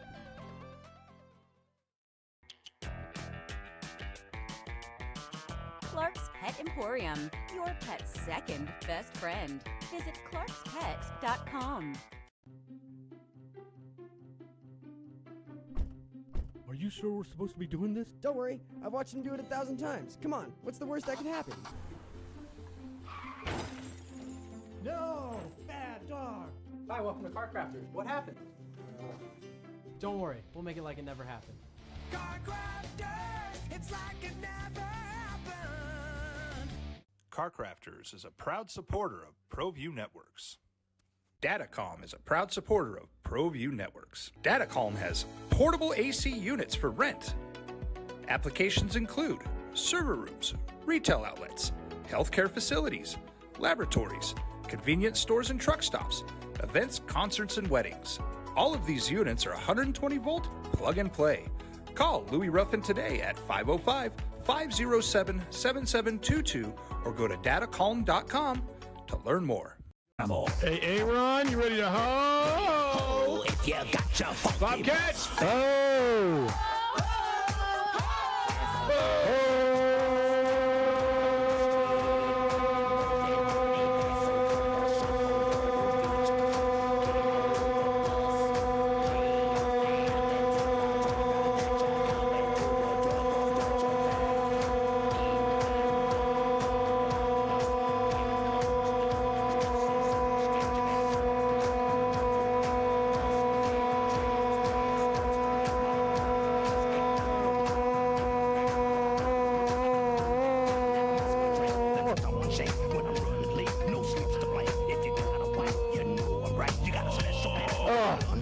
Just like run out.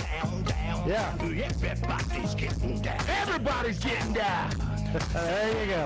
3-day weekend ho. Everybody's getting. Oh wait, we got to work on Monday, right? Everybody's getting down. Well, yeah. Well, that doesn't mean we can't enjoy the Look at whole. Alden hoeing and dancing. Oh, that's Josh. Oh, man. That's not Alden. Who is that? That's Josh back there. Oh, damn. Look at that haircut. Hello. That's Josh. A very scary looking man. Yeah, what's up? When did you clean up? I just saw like profile in the. Oh, now I see it. Now I see the difference. You look good, man. No, that's good. That's good. That's good. They hoeing over ProView. Yes. That's HoView today. It's on Fridays. It's HoView.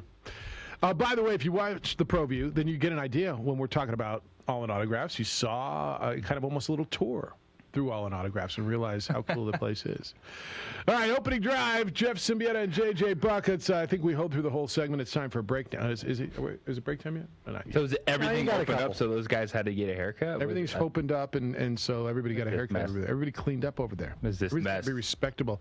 They've been on all these Zoom calls and had to be respectable looking. I don't know. They look good, man. They look good. All right. Hey, I want to give you an idea. I want to finish up something we were talking about earlier. We were talking about. Let me continue on the NIL stuff and the Reggie Bush, because I got this text and it's right. They should reinstate Reggie Bush's record, allow him to have access to USC, which he does because the 10-year ban is over.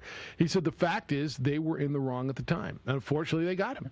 That was the rules then. The trophy could be given back, but remember, it's not just one person making the decision on the Heisman Trophy and everything associated with the Heisman Trust. It's a group, which is right.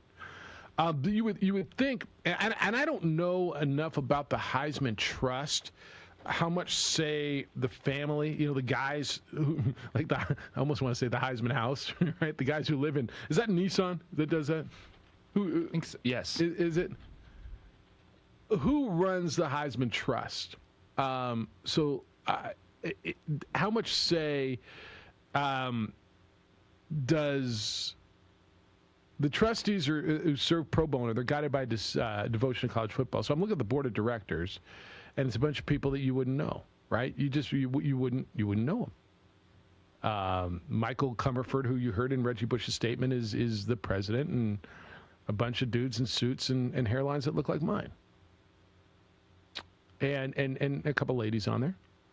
These are the people who are there to protect the Heisman. It's not like you got Eddie George and Tim Tebow lining up and people, former Heisman Trophy winners. I'd be interested in hearing from the Heisman Trophy Trust people that from that time, from when he was but see, and that's fair, but they're not going to have any say in reinstating it. I think the reason, what they're going to tell you is what they told you then. He broke the rules, and this is why. And I don't know that they put out any statement. They put their statement out back in 2010 when they took the trophy from him. Well, maybe in hindsight, I was wrong. Well, maybe, but I don't think they were wrong at the time. If that's what they found, and maybe they were, right? The rules, as Eddie just said, the rules were the rules at the time. Things have progressed, things have changed, things have evolved. So does Reggie Bush have a right? And when you go back and look at it, let me rephrase what I just said on I don't think they were wrong. I thought they were wrong at the time. I didn't think he should lose the trophy. Okay, I didn't. But I understand how it went down. I understand why it went down. As we sit here today, should Reggie Bush have the Heisman Trophy reinstated? To me, it's very Pete Rose. It's at what point do you have to accept the consequence for action, even if it didn't directly affect what you did? You still broke a rule. So should there not be any punishment for that? Yeah, and the other side would be, well, he's been punished. His records have been expunged. He's been banished from his alma mater for 10 years, and he's gone through this. And the other side says, well, who's it harming? Well, is it harming the dignity of the trophy, all that crap that goes with that? I know. The trust annually recognizes the outstanding college football player whose performance, blah, blah, blah, best exhibits the pursuit of excellence with integrity. Okay? That's in their mission. That's their mission statement. The winner of the trophy epitomized great ability combined with diligence, perseverance, and hard work. You can't say he didn't do that. The Heisman Trophy's trust mission is to ensure the continuation and integrity of this award. Okay? I'm listening to both sides on this. It's not as cut and dry as some former players are telling me. I lean their way. I lean that Reggie should get his trophy back. I do. But to your point, if you broke the rules at the time, are there not consequences? Should there not be consequences, or do consequences expire? I think it's a little different what he's accused of doing, what Pete Rose did. But I've told you I think Pete Rose should be in the Hall of Fame and not have a job in baseball. That would be a new twist. Yeah. Is to then put time limits on these, like at least he was sentences. Like in 8 years you can get your Heisman Trophy back. Yeah. Well, I mean, by the way, you know whose Heisman Trophy was not taken away? O.J. Simpson's. Just saying. You can decide what you think is more egregious. O.J. Simpson was found not guilty. But if he was found guilty, would they have taken? I mean, I'm just asking you about the integrity of the trophy. It says it right there in their mission statement. Something that won't make you feel guilty, caring about yourself. Focusing on your fitness and your health. F45 training, just 45 minutes. You get high-intensity training, a class that is fast, fun, and results-driven. It's full-body functional fitness, and the class is set up, go in. The stations are set up when you walk inside. The trainers take you through. Got the monitors on the wall that keep you on track, your pods, your sets. It is fantastic. And what I like about high-intensity interval training, it's the different things that you do.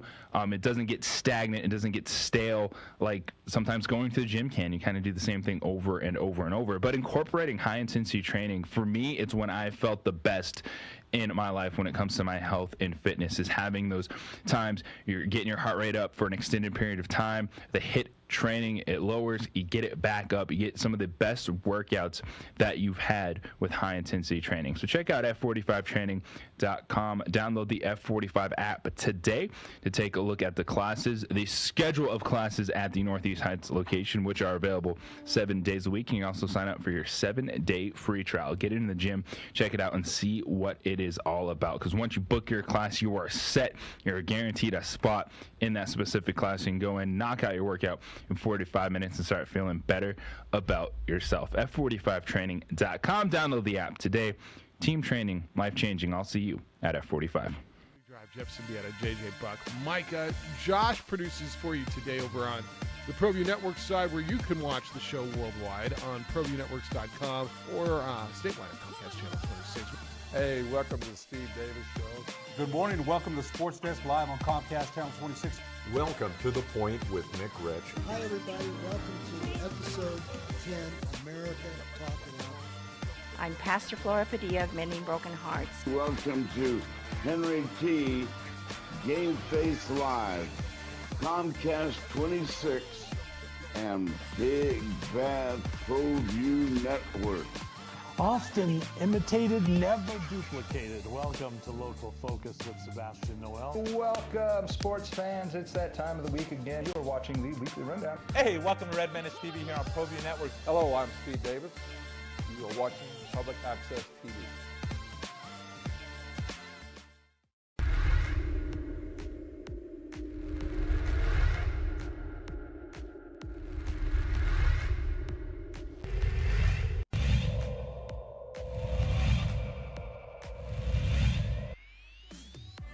Here's a 1-2. That's lifted well hit into the gap. This might clear the bases. It's going to bounce off the wall, and it will clear the bases. A bases clearing double off the bat of Nico Barella.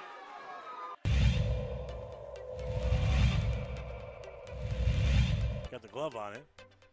Squeezes for a second. That's tapped on the ground. Might be academic. They'll flip it to first in time for the double play ball.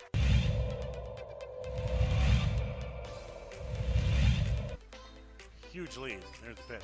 It's low. Runner going on a delayed steal, and he's going to be out at second.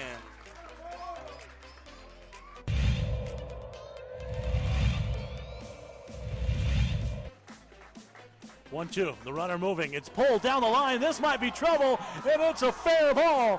Sandoval coming around. Coach Pineda going to send him to the plate. Here comes the tying run, and he scores. Sandoval. The throw gets away. Cooper will get to second base, and we're all tied at 6 as Sandoval scampers in.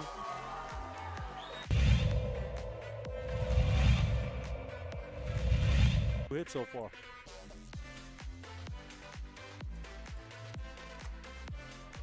That ball is driven deep to right center field, and it's gone. Second home run of the inning for the Cougars. They've got 5 runs in, and Siembieda has come roaring back here at the top of the 3rd inning.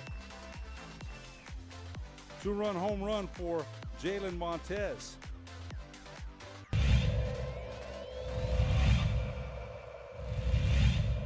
Long look in, there's a pitch. That's in the air. In shallow right. Very aggressive as Gerard Pineda will have a play at the plate. Oh, what a hose in right. The ball was waiting for him as he came home, and he was dead to rights. 2-2, nobody out. 2 runs in. There's the pitch, and that's up the middle. No, right to Francois. Back to second for a double play. That's a good play by Francois. And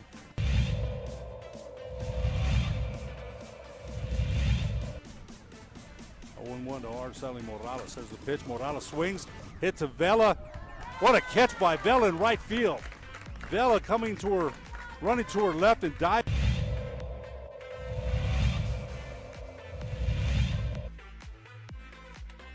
This one swing, it's going to go straight. Let's see if it falls, and it looks like the catch was made, and indeed it was for the third out. Sprawling was Kayla Reed for the third out. What a play.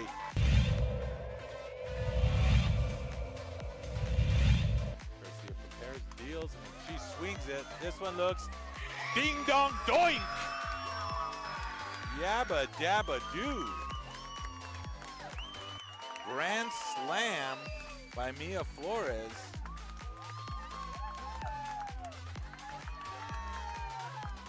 Four ribbies for Mia as she just unleashed on that softball.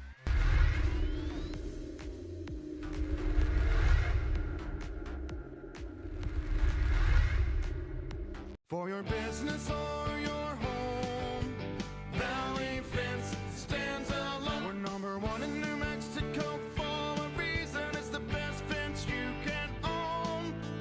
Proudly serving New Mexico for over 50 years. At Valley Fence, the difference is clear. No fence too big, too small, or difficult. We handle them all at Valley Fence Company. Clark's Pet Emporium, your pet's second best friend. Visit clarkspet.com. Dream Style Roofing tops them all. When your roof's worn out and needs to be replaced, we're gonna do it right, put a smile on your face.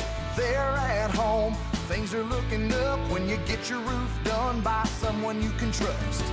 Dream Style, a company name that's been around forever. No one does it better. You need a new roof, you know who to call. Dream Style Roofing tops them all.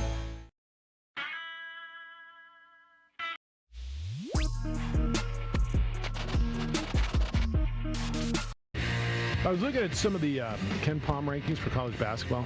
We were talking earlier about who could the Lobos schedule. You know, if you can't schedule the power conferences, I asked, would you rather play Washington State out of the Pac-12, or would you rather play Wichita State? You said Wichita State, who's That would be 70. a home run, wouldn't it, on the schedule? I know Abilene Christian would piss people off. They were 74 Ken Palm. I mentioned Davidson, 77. By the way, Richard Pitino's team was 81. Washington State's still 84. It's not a bad. It's not a bad game. No, any of those power conference team games would be good. But I think if we're looking at home and home series, I'm running through the American Athletic Conference, A10, Conference USA. A10, call Xavier. West Coast Conference. You know? Xavier's in the Big East. Are they in the Big East? They used to be A10. Are they? With all I'm not going to lie to you, that whole Big East A10, Missouri Valley, so the latest round of reorganization there. I think we can pause the Missouri Valley for a little while, kind of over that. Okay. But those four, I think you start running through them, are good games that you could get home and home series. You can get a team to come to your gym. West Coast Conference, right? Santa Clara, St. Mary's. Coaches always talk about, we need to go somewhere to recruit. And get those Cali games in there. I mean, would Loyola Marymount bother you? No. Right? There's games that are there for you. All right, we'll reset the top of the hour. Richmond. I know that's out of your region. But Richmond would be a nice one. That's an A10 team. That's right. 505-246-0610. Going to reset. And, boy, we've got a bunch of stuff still to get through. Want your thoughts on the UNM schedule? Bucks winning without Giannis. Should Reggie's Heisman be reinstated? Opening drives on ProView Networks with Aaron. And we've got the Roberto on 95.9 FM and AM 610 Sports Animal.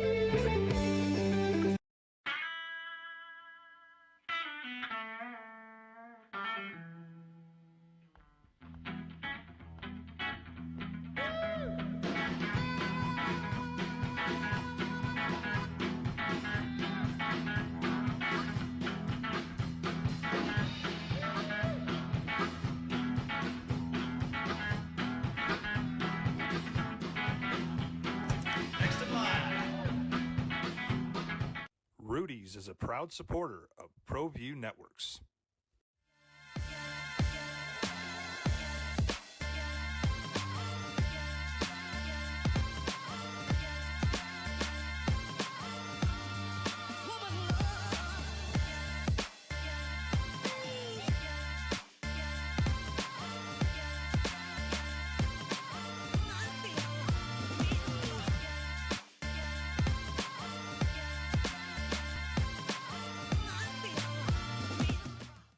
DCE Systems want to help schools reopen and keep students, teachers, and staff safe.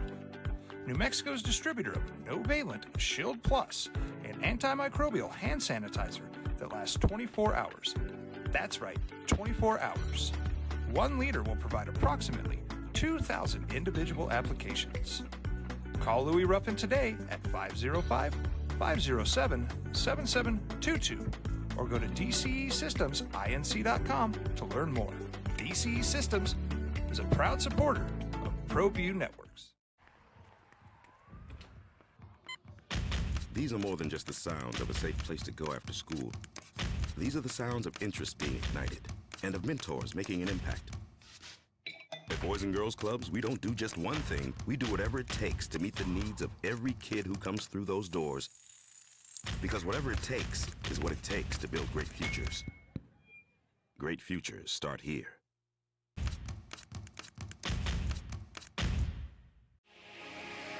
Here at Legacy, we are here to disciple people by helping them connect with God, grow in relationships, and live generously.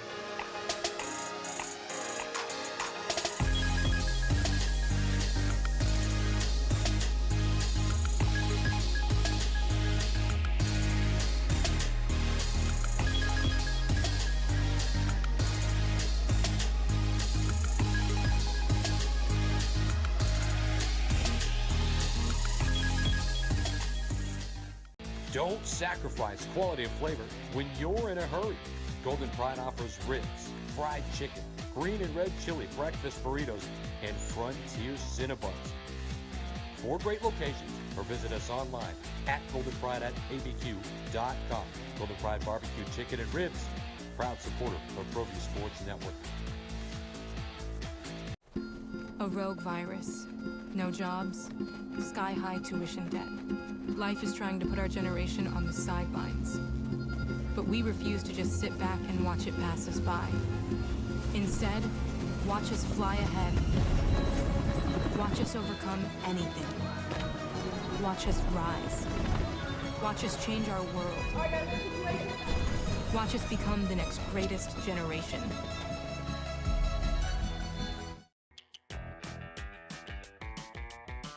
Clark's Pet Emporium, your pet's second best friend. Visit clarkspets.com.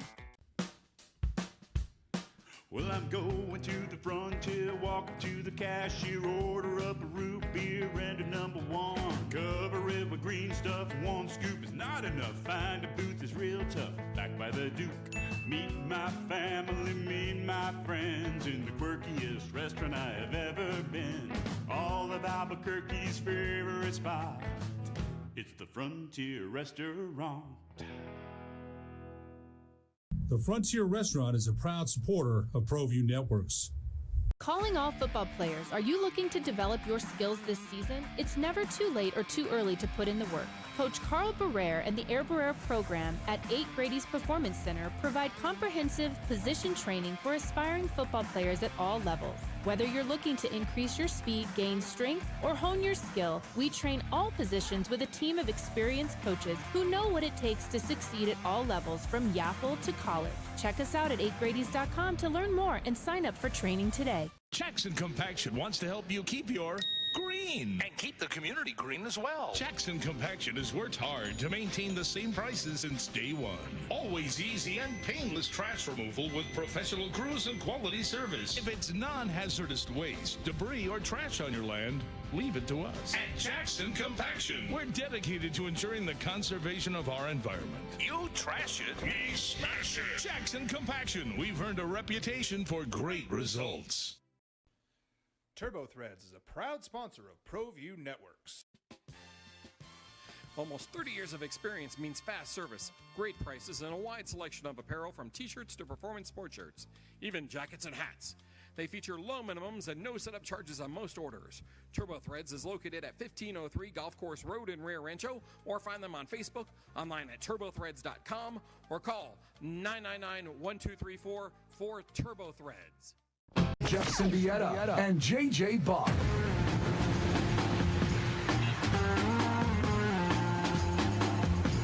Schedule makers of the OD, talking about potential schedules in the future, what teams you'd like to see. Always a big topic of conversation because it is always changing in college basketball. These days, schedule making is very difficult because a lot of the teams that so many people want to see, they just don't got to leave their own building.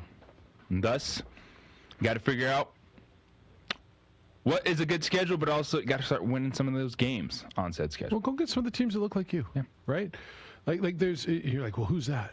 Well, I mean, you kind of think it's UTEP.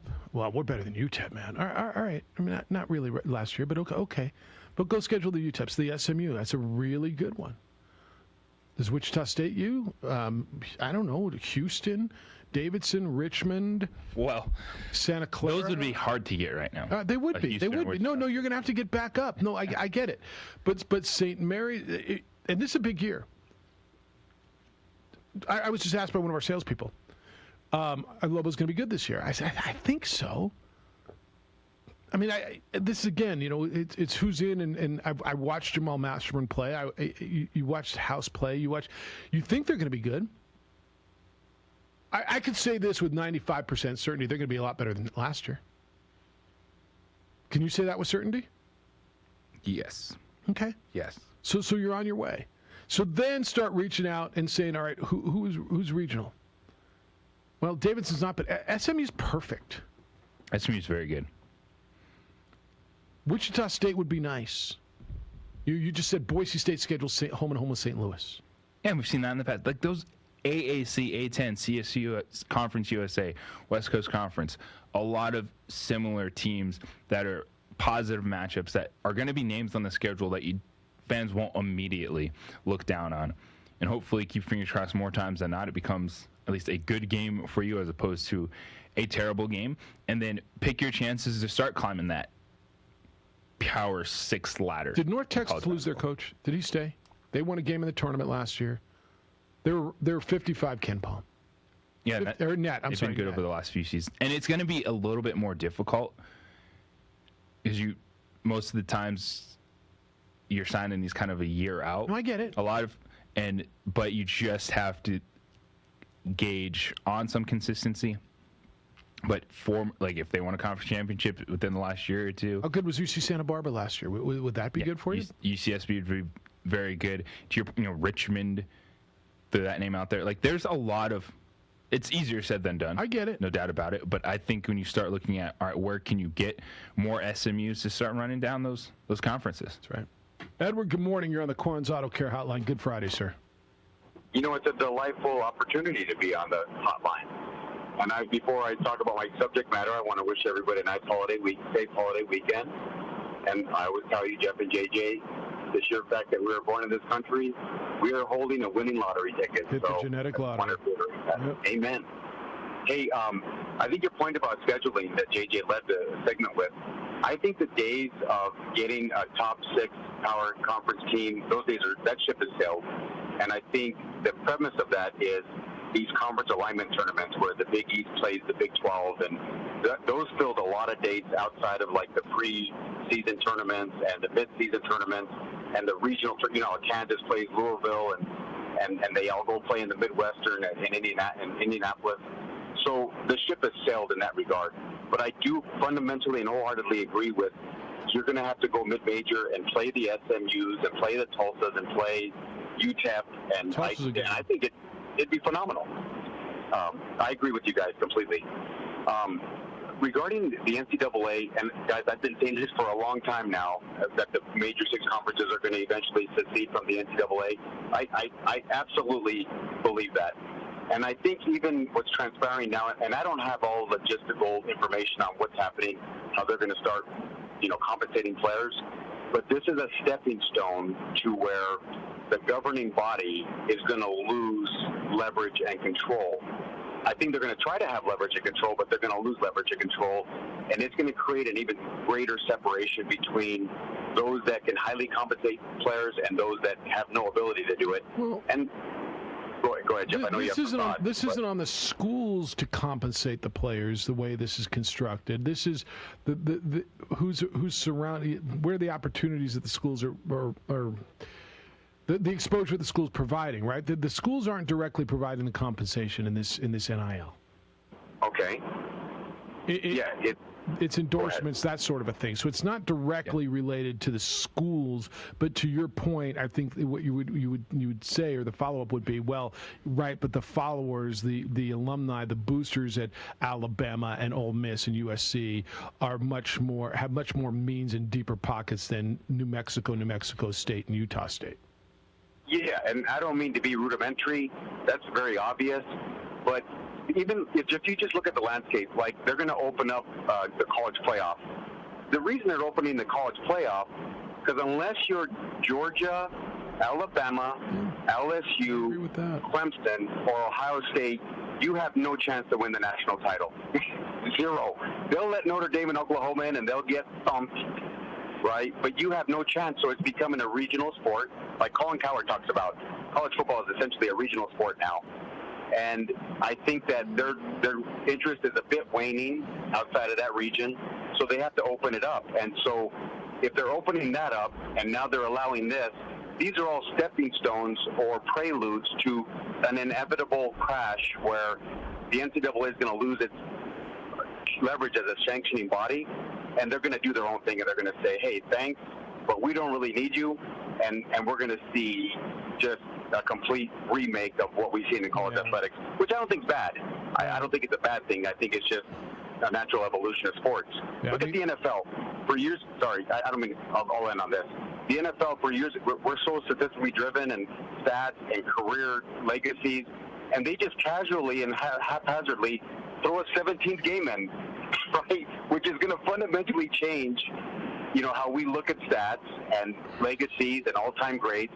And I know they used to play a 14 schedule. That was 4 decades ago. But they just say, hey, well, let's throw a 17th game in. So the whole sports landscape is changing. Anyway, guys, thank you for letting me share my thoughts.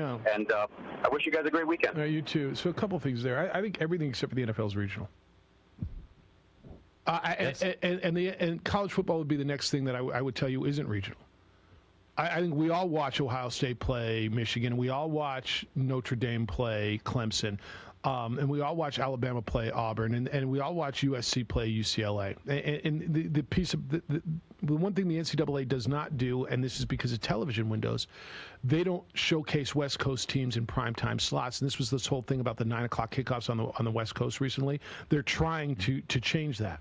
The reason that the West Coast doesn't get the love is because people don't see the games. We always hear, well, they're playing when everybody's sleeping.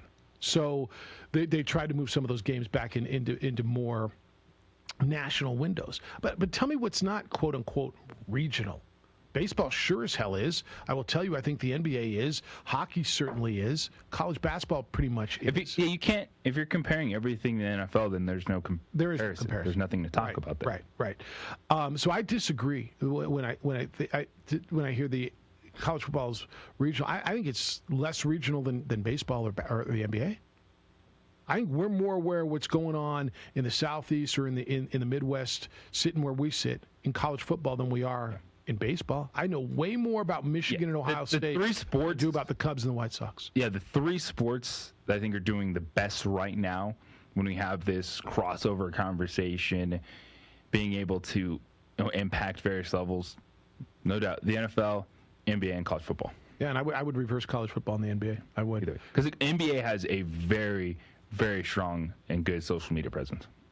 Grady, happy birthday yesterday, or now belated birthday on el primero de julio. How you living? I'm pretty good. Disgruntled and disturbing neighbors of the OG and the AM. What's happening? I'm not disgruntled, Ben. Everything's good. Not anymore. Now the tree's coming down. Tree's coming down today. Dan and his guys are going over there and taking care of that. Hey, listen, I have no problem saying this. I am petty AF. And if that would have been my neighbor, I would have been there. How much disruption and destruction could I cause? I'm not wrong, right? I mean, I'm not like really on the tree thing. Yeah, that's not wasted on me. I'm just telling you. All right, I appreciate you. Thanks for having my back on that one. Merry Christmas. So that's funny, man. So I want to touch base real quick on the NCAA thing, and we've had this discussion before, and you know where I come out on that, and part of the reason that I have always been a non-pay the athletes person is it bothers me how much the educational piece and the showcase piece is undervalued. And dismissed at times, I believe. I think it's totally dismissed in many of these conversations. Yeah, and that bothers me. If education, if being there really means so little, then why go? Mm-hmm. There are other avenues. Are there? Well, there are. Now, in football? They're not as lucrative, and they're not as you don't have as big opportunity. But see, that's just it. So you take advantage of it because that is the best place to showcase yourself. So it's the best place to showcase yourself, but we don't really care about it. So that argument has never made sense to me. But this name, image, and likeness deal, I think is going to really take off, and part of it is because there is so much. You're able to reach so many people via social media, via other outlets than the traditional quote-unquote, network, or even cable television. So a lot of these local and regional athletes are going to be able to reach a lot of different people, different fans, that they otherwise wouldn't have done so. And I have zero issue with an athlete, being compensated for his or her name, image, or likeness. It's interesting because I've heard a few arguments against athletes getting paid. Now, this wasn't mine, but they didn't necessarily like the idea. Well, let's put this, and I'm not saying you said this, but it reminded me of it. With the comment of ours, hey, well, Reggie Bush, you know this kid's background, and there's why is he driving this particular car? When I was out of Arizona, there were a few basketball players that I knew their background, and they had cars that didn't quite match. But there are some people that, quite frankly, they have an issue with just young college kids having a lot of money. Well, but my comment was from the coach's perspective, right? When we're talking about USC is culpable because they evidently they're accused of knowing what happened and permitting it, allowing it to happen, and letting the young man play. And they recruited him. They know his backgrounds. They know what his family's means, and they see him rolling up in a new car. Not you or me. I'm not passing judgment. This is where Pete Carroll should know. Right. No, I got you. And my whole point was it just reminded me that there are some people that just don't like to see, young college kids driving around just having a lot of money. It's like, well, why is that girl on the swim team driving that Mercedes when I'm here working 40 hours a week and I got this Honda? She's capitalizing on her name, image, and likeness in this case. Right. So I think it's a good thing. And as far as him getting his Heisman back, it's not quite apples to apples. I like the idea, and I think you had an email there that with the reinstate the records, reinstate that, so that way, if nothing else, he's in the record books. And it's not quite again. It's not quite that, but I don't have an issue with that. And just real quickly, talking about the scheduling, and you guys really, really hit it on the head. With the Lobos, there are teams, very good teams, that people would just thumb their noses at if all of a sudden they were on the schedule. And to me, that is such a lazy take, and quite frankly, it's myopic, and it's the old guy or gal, get off my lawn. Because way back in my day, all these teams were good, and why can't we get any of these teams? But they haven't been good for 10 years, but that's all you know. It's lazy as a fan, and maybe some people are embarrassed by their just lack of knowledge, and they just want to say, well, this is. They just stick to that old school thing. It's like when our guy, inland recruiter James, called talking about Ray Young and all that. You know what? Just because it's not the league from 20, 30 years ago, it doesn't mean that it's not good basketball. And the argument, well, who's going to watch that? A lot of people are going to watch that. Real basketball fans are going to watch that. And if that doesn't appeal to you, okay, that's cool. But you know what? Don't come around here calling yourself a great educated fan when all you really care about is your team from 30 years ago. Yeah, no, all right, I got to hit this break. I'm getting that look, dude. Have a great long weekend. Appreciate the birthday wishes. See you. Great call. Great call. Back to it when we come back on the opening drive on 95.9 FM and AM 610, the Sports Animal.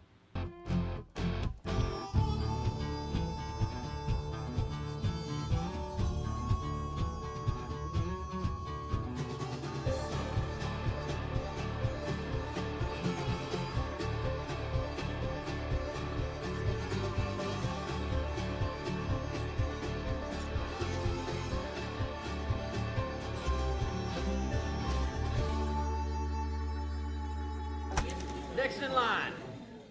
Rudy's is a proud supporter of ProView Networks. Extreme Clean is a proud sponsor and supporter of ProView Networks and all high school sports athletics. Owner Mike McLean and Extreme Clean specialize in carpet cleaning for apartment, realty, business, and residential clients. With over 20 years experience, attention to detail and quality customer service matters. For more information, give them a call, 505-221-6440, Extreme Clean.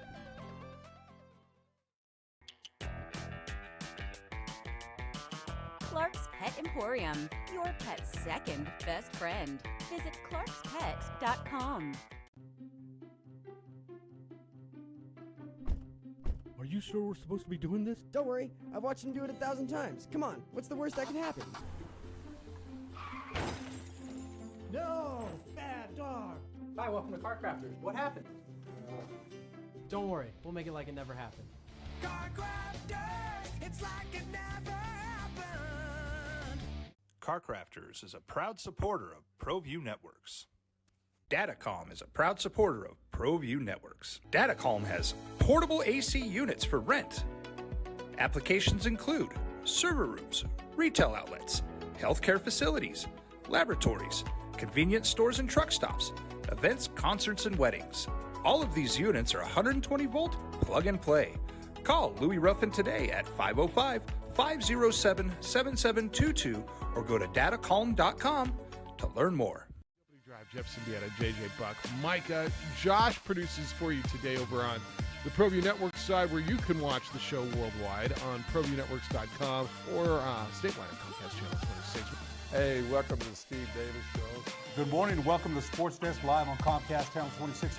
Welcome to The Point with Nick Rich. Hi, everybody. Welcome to episode 10, America Talking Out. I'm Pastor Flora Padilla of Mending Broken Hearts. Welcome to Henry T. Game Face Live, Comcast 26, and Big Bad ProView Network. Often imitated, never duplicated. Welcome to Local Focus with Sebastian Noel. Welcome, sports fans. It's that time of the week again. You are watching the Weekly Rundown. Hey, welcome to Red Menace TV here on ProView Network. Hello, I'm Steve Davis. You are watching Public Access TV.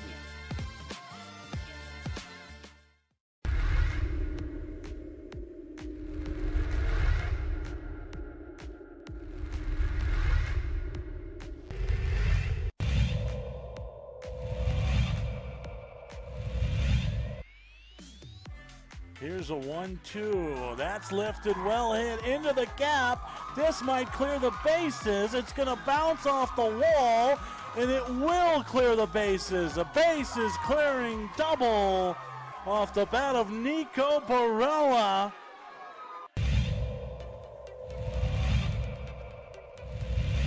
Got the glove on it. Squeezes for a second. That's tapped on the ground. Might be academic. They'll flip it to first in time for the double play ball.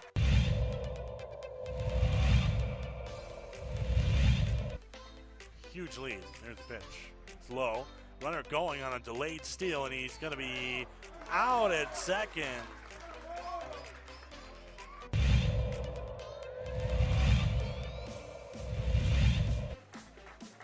One-two. The runner moving. It's pulled down the line. This might be trouble, and it's a fair ball. Sandoval coming around. Coach Pineda going to send him to the plate. Here comes the tying run, and he scores. Sandoval. The throw gets away. Cooper will go to second base, and we're all tied at 6 as Sandoval scampers in.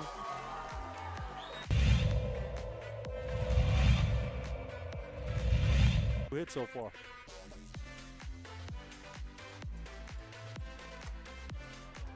That ball is driven deep to right center field, and it's gone. Second home run of the inning for the Cougars. They've got 5 runs in, and Siembieda has come roaring back here at the top of the 3rd inning. 2-run home run for Jalen Montez.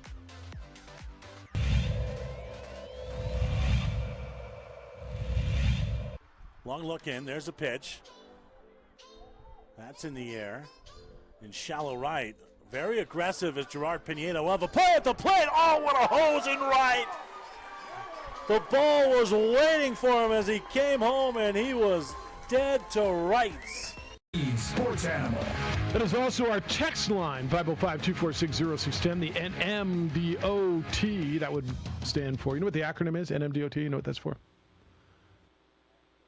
You can New Mexico Department of Transportation. Ding, ding, ding, ding, ding. You win a cup of coffee from our coffee break room. Huh? If you want it. Oh, joy. Only if you want it. That is correct. All right. Here's where we've been today, and here's where you can go. Oh, you can go anywhere you want. We've been in on the Reggie Bush wanting his Heisman and his records reinstated. And again, I kind of point you towards there are 2 different bodies that would do the 2. The records would be the NCAA. The Heisman would be the Heisman Trust. Grady kind of said, I'm down with them reinstating the records. That's where you start to open up the can of worms, okay? I think I'm down with that too. I'm just telling you that's where the precedent comes in. That's where, JJ, every coach who's had games expunged from his win record, or schools who have vacated this because of this sort of an offense, come back. That's where you got to start thinking about precedents. The Heisman Trust is a different body. The Heisman Trust, to the best of my knowledge, this is their only situation like this, right?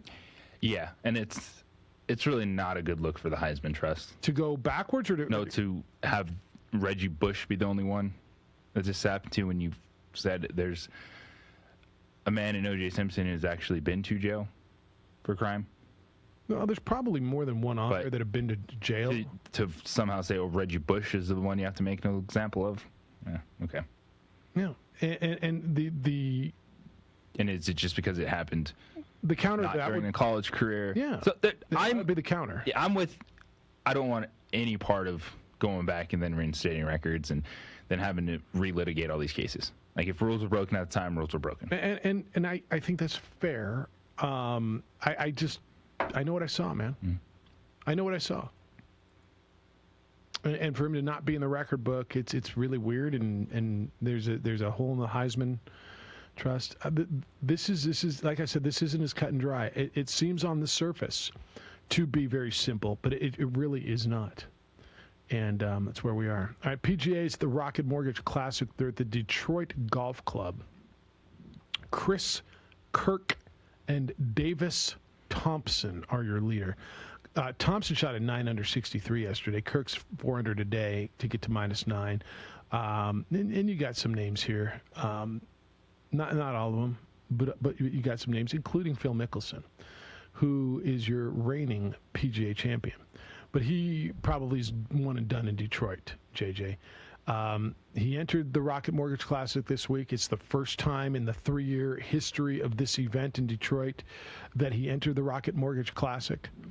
And he says it'll be his last. He won't return, he says, because the Detroit News published a story this week which obtained federal court records from 2007 detailing how he was cheated out of $500,000 by a Michigan-based bookie, allegedly.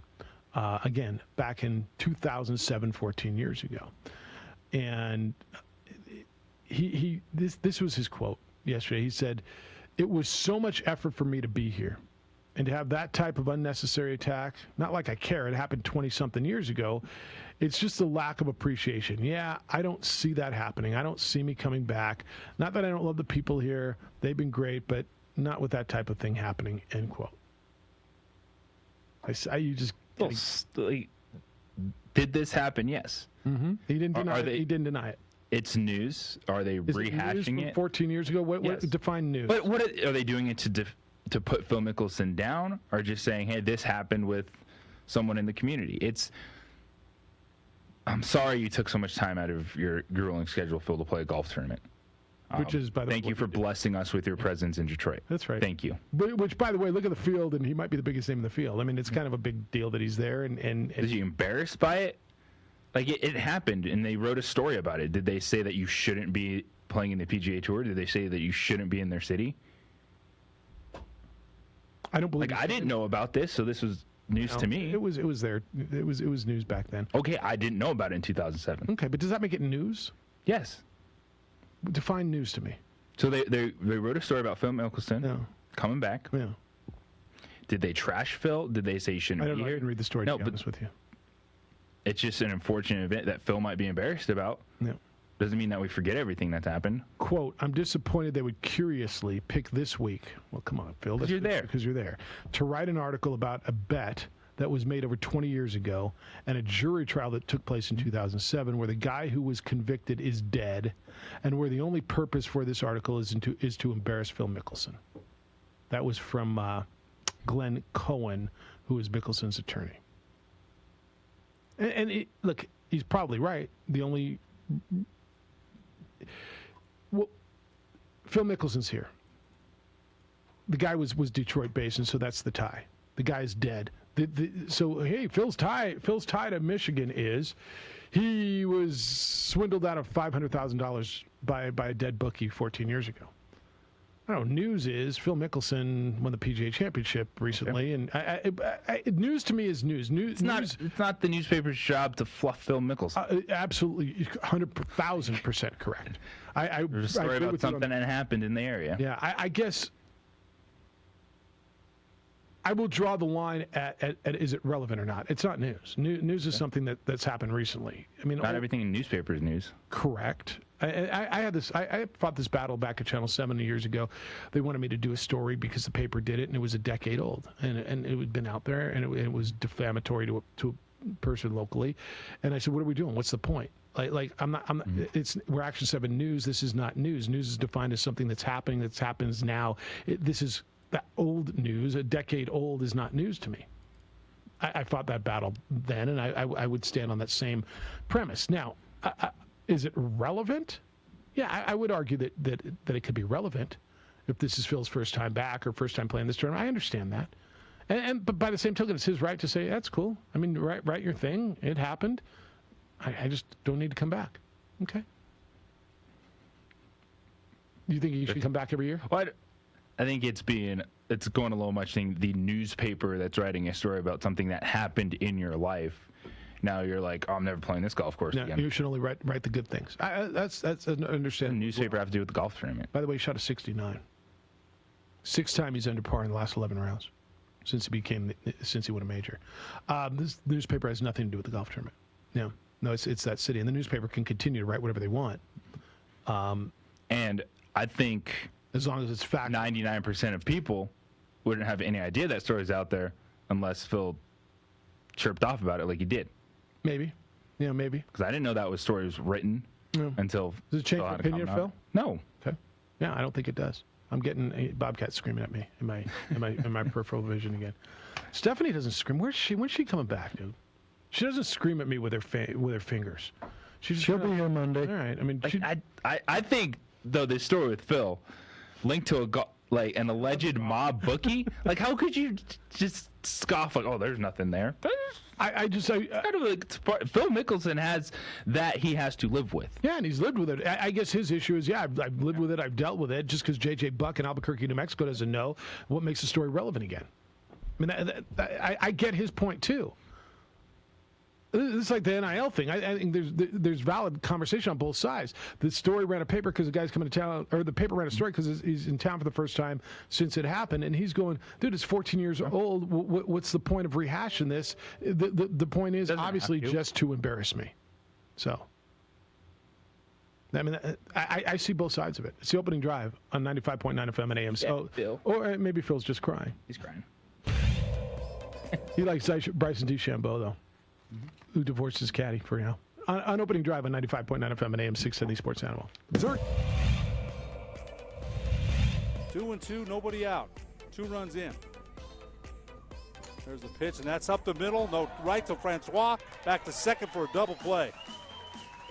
That's a good play by Francois. And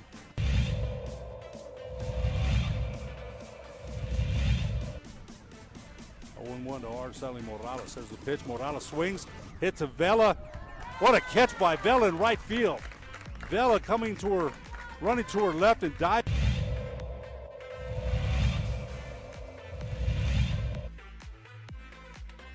This one swing, it's going to go straight. Let's see if it falls, and it looks like the catch was made, and indeed it was for the third out. Sprawling was Kayla Reed for the third out. What a play.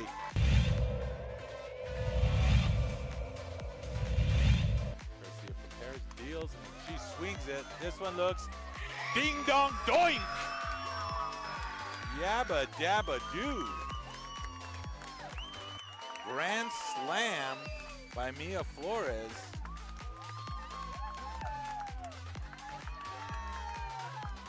Four ribbies for Mia as she just unleashed on that softball.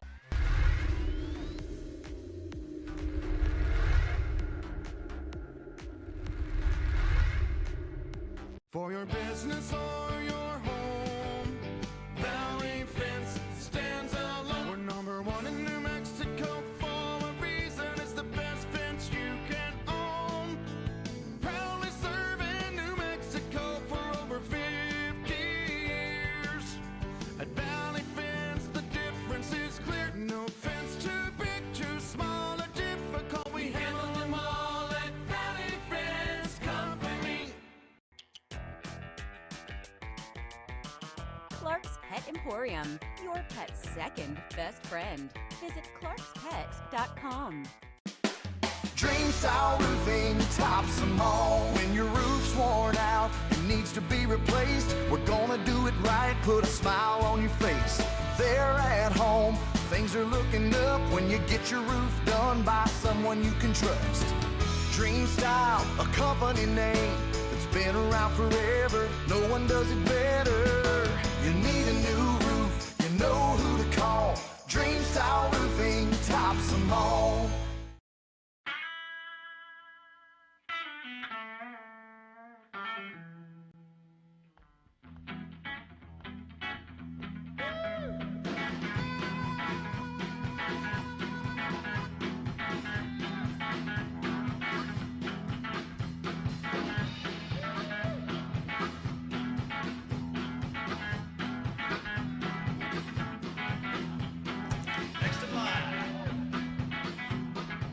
Rudy's is a proud supporter of ProView Networks.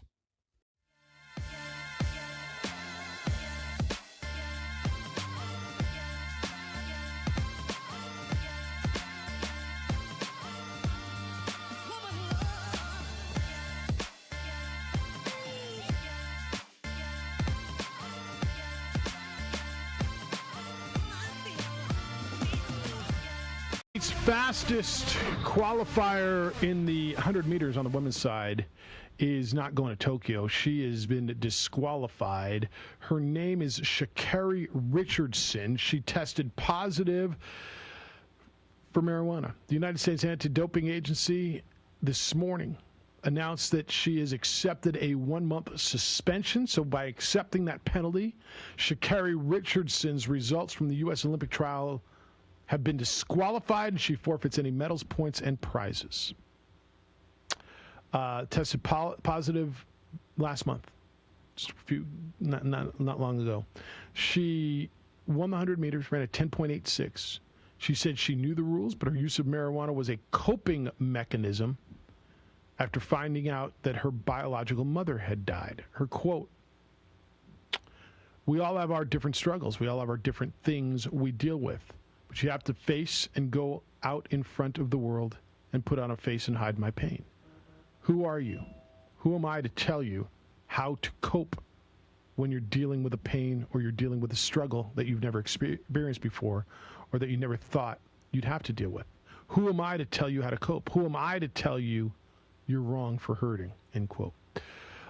This morning, she went on the Today Show and apologized. Her quote this morning: I apologize. As much as I'm disappointed, I know that when I step on the track, I represent not only myself, I represent a community that has shown great support, great love. I apologize for the fact that I didn't know how to control my emotions or deal with my emotions during that time, end quote.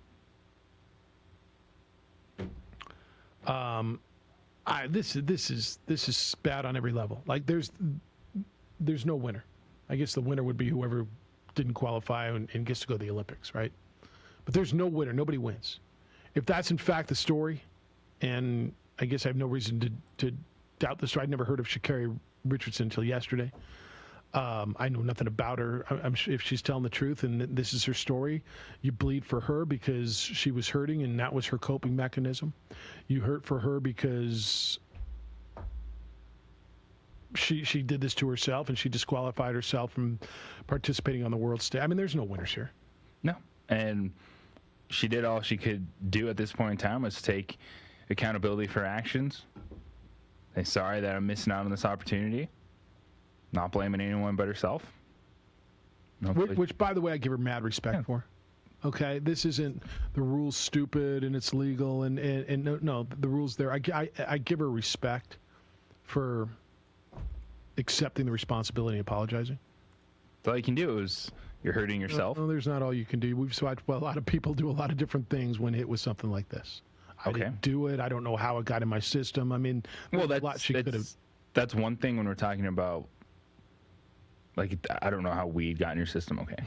Like, I didn't know I ate that brownie. Yeah. You know, I mean, it was a brownie I ate at a taco shop down at Allsup's. And are you forgetting the burrito? Yeah, that's what I'm talking. Kind of where I'm going with this whole thing, right? Ate the brownie. Tainted burrito, right? So, yeah, I mean, there's other. So you're right. I mean, what else can you do? But there's other athletes have done a lot of different things. So she'll be able to compete after Tokyo. It's a bummer for the U.S. Olympic team. It's a bummer for the sport. It's a bummer for obviously Sha'Carri Richardson. And you know that conversation's gonna open up again. Why is marijuana a banned substance by the World Anti-Doping Association? I don't know. I would have thought by now the World Anti-Doping Association would have kind of backed off marijuana. Many other places have, right? But there's still plenty of people who work right here in our city, in our community, in our town, our city, our state, our country, where they cannot, even though it might be legal in your state, federally marijuana is still illegal, correct? Yes. And many companies still drug test. If I'm not mistaken, if you have a federal clearance of a certain level, they drug test for marijuana. There's rules. Yes. Yeah. So companies and organizations like this can still, even though it might be legal, you are not allowed to do it if you're going to work or participate in these positions. Well, there's whole countries where it's legal. Yeah, but I'm talking about I'm talking about the United States of America. Yeah, I understand that, and a lot of employers are not testing anymore. Like Amazon recently announced they were going to discontinue that. So, where do you go? You know, well, until it's changed, you got to follow the rules. You got to know the rules for whatever it is you're doing. If you work for a company, you need to know the rules. If you are participating under the guidelines of the World Anti-Doping or the United States Anti-Doping Association, you need to know those rules. You can not like them. You can think they're antiquated. And that's fine. And your option is you don't have to participate. You don't have to compete. Well, that's my only place to compete. Well, we all make choices, man. You want to get high or you don't want to get high. I mean, honestly, sometimes it comes down, it's that simple. And if you work for a job, if you work for a corporation such as we do, there's a handbook that we have to be aware of and follow. You sign off and you are required to know that. Yes. So rules are the rules. You may not like the rules. Reggie Bush, doesn't it? Man, we are all about rules today, aren't we? Rules. It's one of those things, until it's changed, you got to do what you got to do. Because in this case, I don't think no one is sitting there going, oh, that's why you ran the fastest time in the world. I promise you it's that not. weed. I promise you it's not. But until they make those adjustments, you just got to stay in your lane till the Olympics are over. Stay in your lane. Yeah, do your thing. Speaking of staying in your lane, that spectator at the Tour de France yesterday, she will face a trial in October over that crash. She's a 30-year-old woman from France. She's being sued for involuntarily causing injury and putting the life of others at risk. And she will stand trial. The tour announced that they've withdrawn their lawsuit, but she will still face trial. She was arrested. She's placed in custody. She presented herself at the police station. I mean, you guys all saw this. This is insanity. Like something, Reggie Bush's parents took a house. This woman went out and was just idiotic to say hello, Grandma and Grandpa. Took out half the field. So before you heard what the sign was, didn't you think the sign was going to be some, I don't want to say crazy because that's not fair. Statement about some something. statement about something. Yes. Yes. Yes. Some message, some look at me now moment that whatever she is passionate about an issue. The fact that it was a hi Grandma and Grandpa sign in French almost takes it to another level to me. And I don't even know why. Because it wouldn't be acceptable if you were saying free slavery or free the slaves or free Britney or whatever your message is. Oh, that would have been a good one. Right? Like none of it's okay. I don't know why in fact it said hi Grandma and Grandpa somehow it bothers me even more. It adds to the stupid humor level of it. I imagine. It does. As long as nobody got seriously hurt, I guess there's a humor to it. Hi Grandma, hi Grandpa. Look at me. Tour de France destruction. Everybody's down. One more segment to go down before you hit your weekend, or at least Bobcat does. It's the opening drive on 95.9 FM and AM 670 Sports Animal. DCE Systems want to help schools reopen and keep students, teachers, and staff safe. New Mexico's distributor of no-valent Shield Plus, an antimicrobial hand sanitizer that lasts 24 hours. That's right, 24 hours. 1 liter will provide approximately 2,000 individual applications. Call Louis Ruffin today at 505-507-7722 or go to DCESystemsInc.com to learn more. DCE Systems is a proud supporter of ProView Networks. These are more than just the sounds of a safe place to go after school. These are the sounds of interest being ignited and of mentors making an impact. At Boys and Girls Clubs, we don't do just one thing. We do whatever it takes to meet the needs of every kid who comes through those doors. Because whatever it takes is what it takes to build great futures. Great futures start here.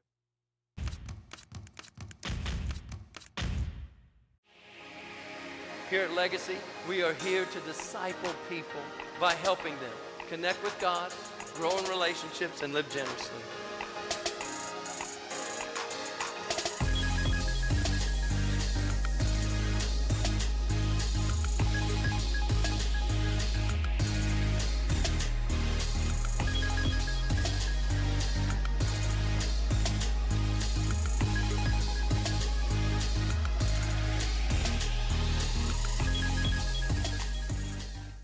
Don't sacrifice quality and flavor when you're in a hurry.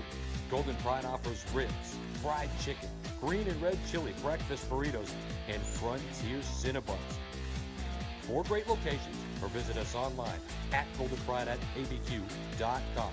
Golden Pride Barbecue Chicken and Ribs, proud supporter of ProView Sports Network.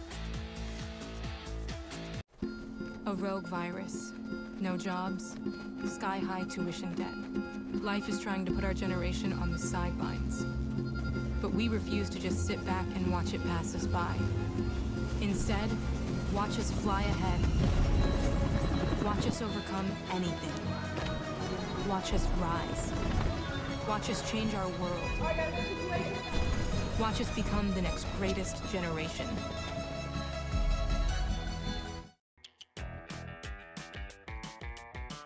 Clark's Pet Emporium, your pet's second best friend.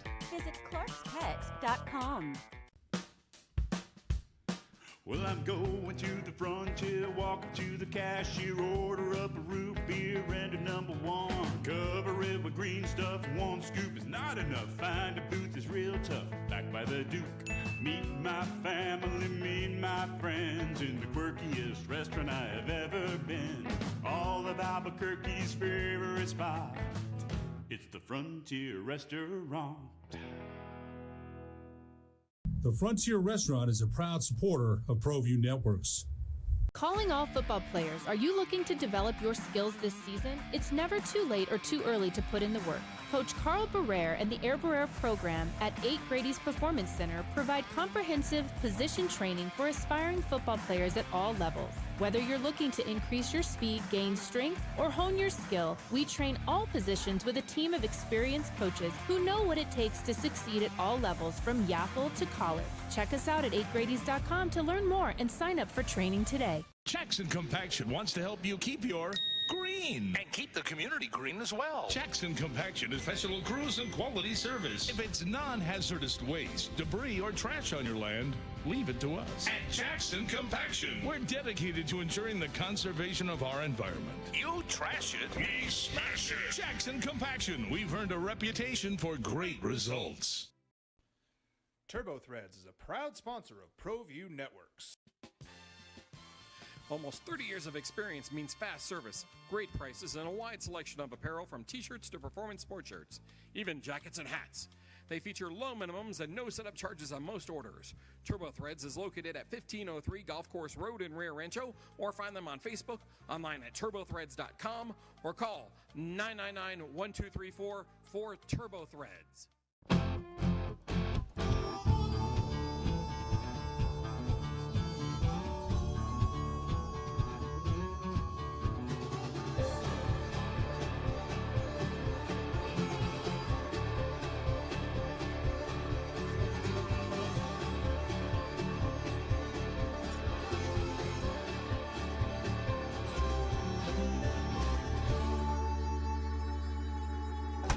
Next in line. Rudy's is a proud supporter of ProView Networks. Extreme Clean is a proud sponsor and supporter of ProView Networks and all high school sports athletics.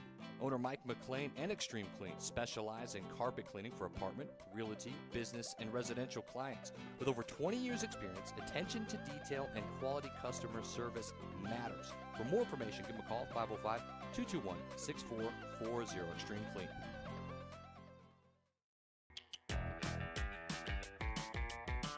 Clark's Pet Emporium, your pet's second best friend. Visit clarkspet.com.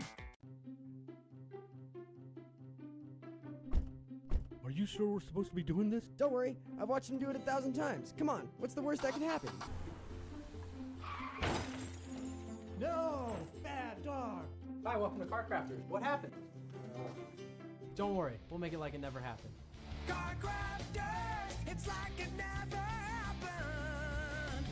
Car Crafters is a proud supporter of ProView Networks. Datacom is a proud supporter of ProView Networks. Datacom has portable AC units for rent.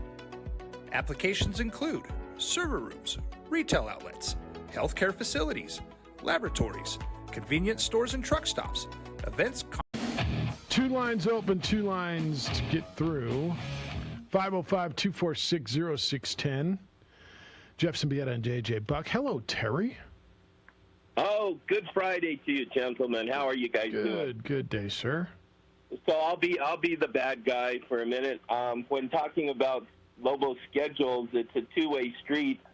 How many schools out there are really thrilled about playing the Lobos? That's right. And that's the point.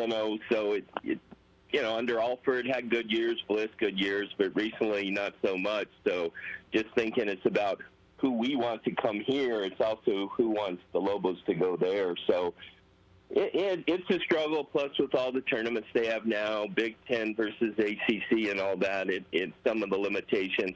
I grew up with that. I thought that Christmas tournament they used to have was pretty cool 8,000 years ago. And usually, they'd have a couple cupcakes and then bring in a fairly big name. And, for the championship game, those are pretty cool, but some of those days have come and gone. But, they have to be patient, and if they get going again, they can work things out. Now, the money for players, all for it. Can it get out of hand? Of course, anything can get out of hand. But, if somebody can make $1,000 here, a couple grand there, yes, the educational system is important, but I'll go back to somebody like a Ben McLemore. He was with the Lakers this year, but when he was at KU, he got to college. He had been homeless for years through high school, and somebody able to put a few dollars in their pocket, kind of get by and make a little thing. So, as always, things can be abused and not abused. But on a light note, to end the week, I like the one comedian, since that last subject you brought up, where he thought smoking pot should be mandatory for the skateboarders in the Olympics. It's being lighthearted, but from that standpoint, I am shocked over the years of how the detriment to it. Being a state employee, I always had to get pills from the doctor instead of pot, so I could stay legally at work. But I feel for the people, but rules are rules, and hopefully someday they'll change. You guys have a great weekend. Be safe, and we'll hear from you Monday. Take care. Thanks, Terry. And remember, we will be in on Monday. Yeah. Oh, I was just going to mention he started the call off by who would want to come to Albuquerque to play the Lobos or have the Lobos in their stadium. Our first game with Houston, Houston Baptist. Little nugget of information. Their program wasn't started until 2012. Their first season was 2014. See? Yeah, look at you working on the scout. I'm trying. Already putting in work. He's putting in the work. I'm trying to. I think it's it's been the whole point. You got to look at the other side. South Carolina, I'm pulling a team. Sees New Mexico on the schedule. They're just going, what? Why are we doing that? David, good morning. A couple of questions, and hello, I guess good morning, although I wonder if it is a good morning, although it's sunshiny. Eeyore would disagree from Winnie the Pooh, so I guess if there's any reason to bring up Eeyore from Winnie the Pooh, he would disagree. The reason I'm calling, though, is twofold. Bush should not get the Heisman Trophy back. His argument is based on, well, now what's legal is what I did, but even his admission and everybody around him admits that he did something that was illegal. And never mind the retroactivity, you can't pass back and forth between something done now and go backwards. I think he's trying to do the same thing in reverse, where he said, well, I did what's now legal. But if I understand correctly, he didn't do everything then that's legal now. Correct. In which case, the O.J. Simpson comparison, it's an apple to an orange in my opinion. Okay, he was even acquitted criminally, but then found guilty in a civil suit, which has a lower burden of proof. That's correct. And my only reason for calling this is, if you start to then open up things, nobody's mentioning, and I don't even know what happened to Notre Dame football. What caused Notre Dame football to then have to vacate wins, and ultimately what happened at Notre Dame? And the main reason I'm calling is because the SMU thing, everybody was against SMU because they got Dickerson, and Dickerson said, I'm not going to Texas. And a Texas recruiter said, look, you're nobody if you don't go play for Texas. Correct. And at the time, he told his mother, look, I'm not going to Texas. And because popularity-wise, Texas was the biggest thing in the block, then Texas started going after SMU, resulting in the death penalty because the favorite Texas didn't get Eric Dickerson. Yeah, there's a lot to that, and that's where it came from. And it's a great call, and your points are actually really valid. Thank you. So I don't know what the Notre Dame issue was, and you start retroactively turning these penalties, for lack of a better term, over. Where does it end, right? Where is the line? I think he's not wrong when he says, look, whatever you did, I don't care if it's okay now. It wasn't then, and you knowingly violated the rules, right? And the argument on the other side is they were stupid rules then, they were unfair then, the NCAA has now realized that they were unfair, and why should he be penalized? Well, NCAA really hasn't realized anything. They just had to react. I think they're trying to say that we're becoming better. And one thing we need to address in this is name, image, and likeness does not mean boosters are just going to hand players money. That's still illegal. Like, it has to be a company. Like, there's a paper trail. Like, these athletes are learning you're getting taxed on money you make now. Like, this isn't just free money coming from a booster. $100 handshakes, yes. So that's what's, like, they're not just going to say, hey, here's a house for your parents. I guess you could try to work that into your endorsement. But there's a paper trail. Can you work that into an endorsement? No. I mean, so that's the other So that's something, like, there's a lot of unknowns still yet. Well, and this is really interesting to me because I haven't scoured the legislation.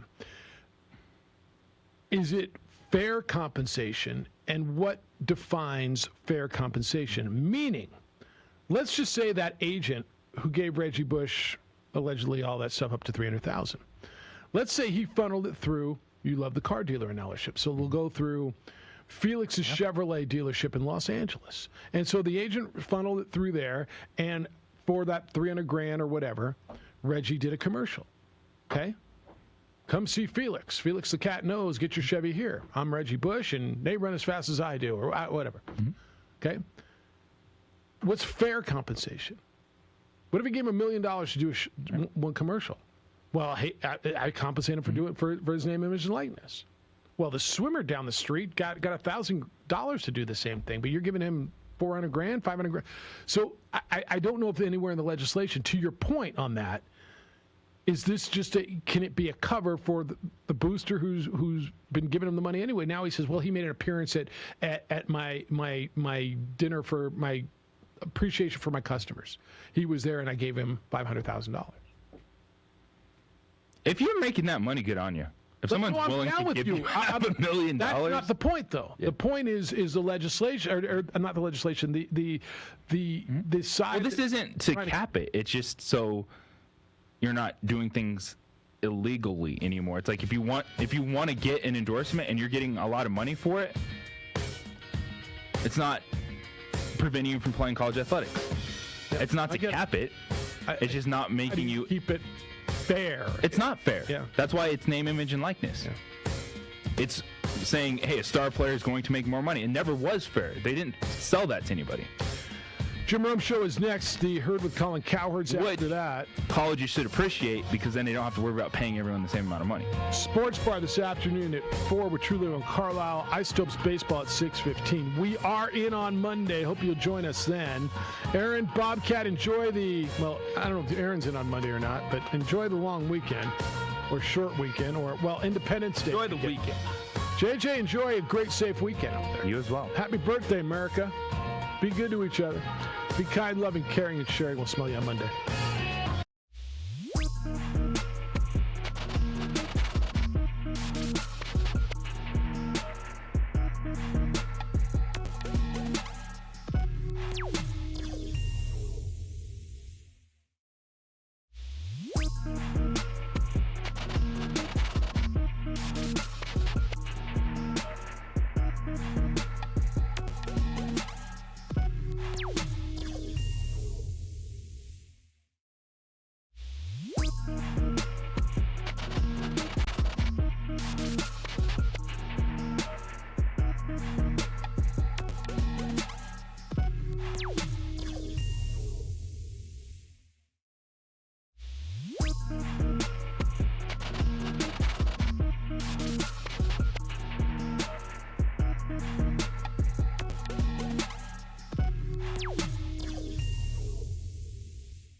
Bye.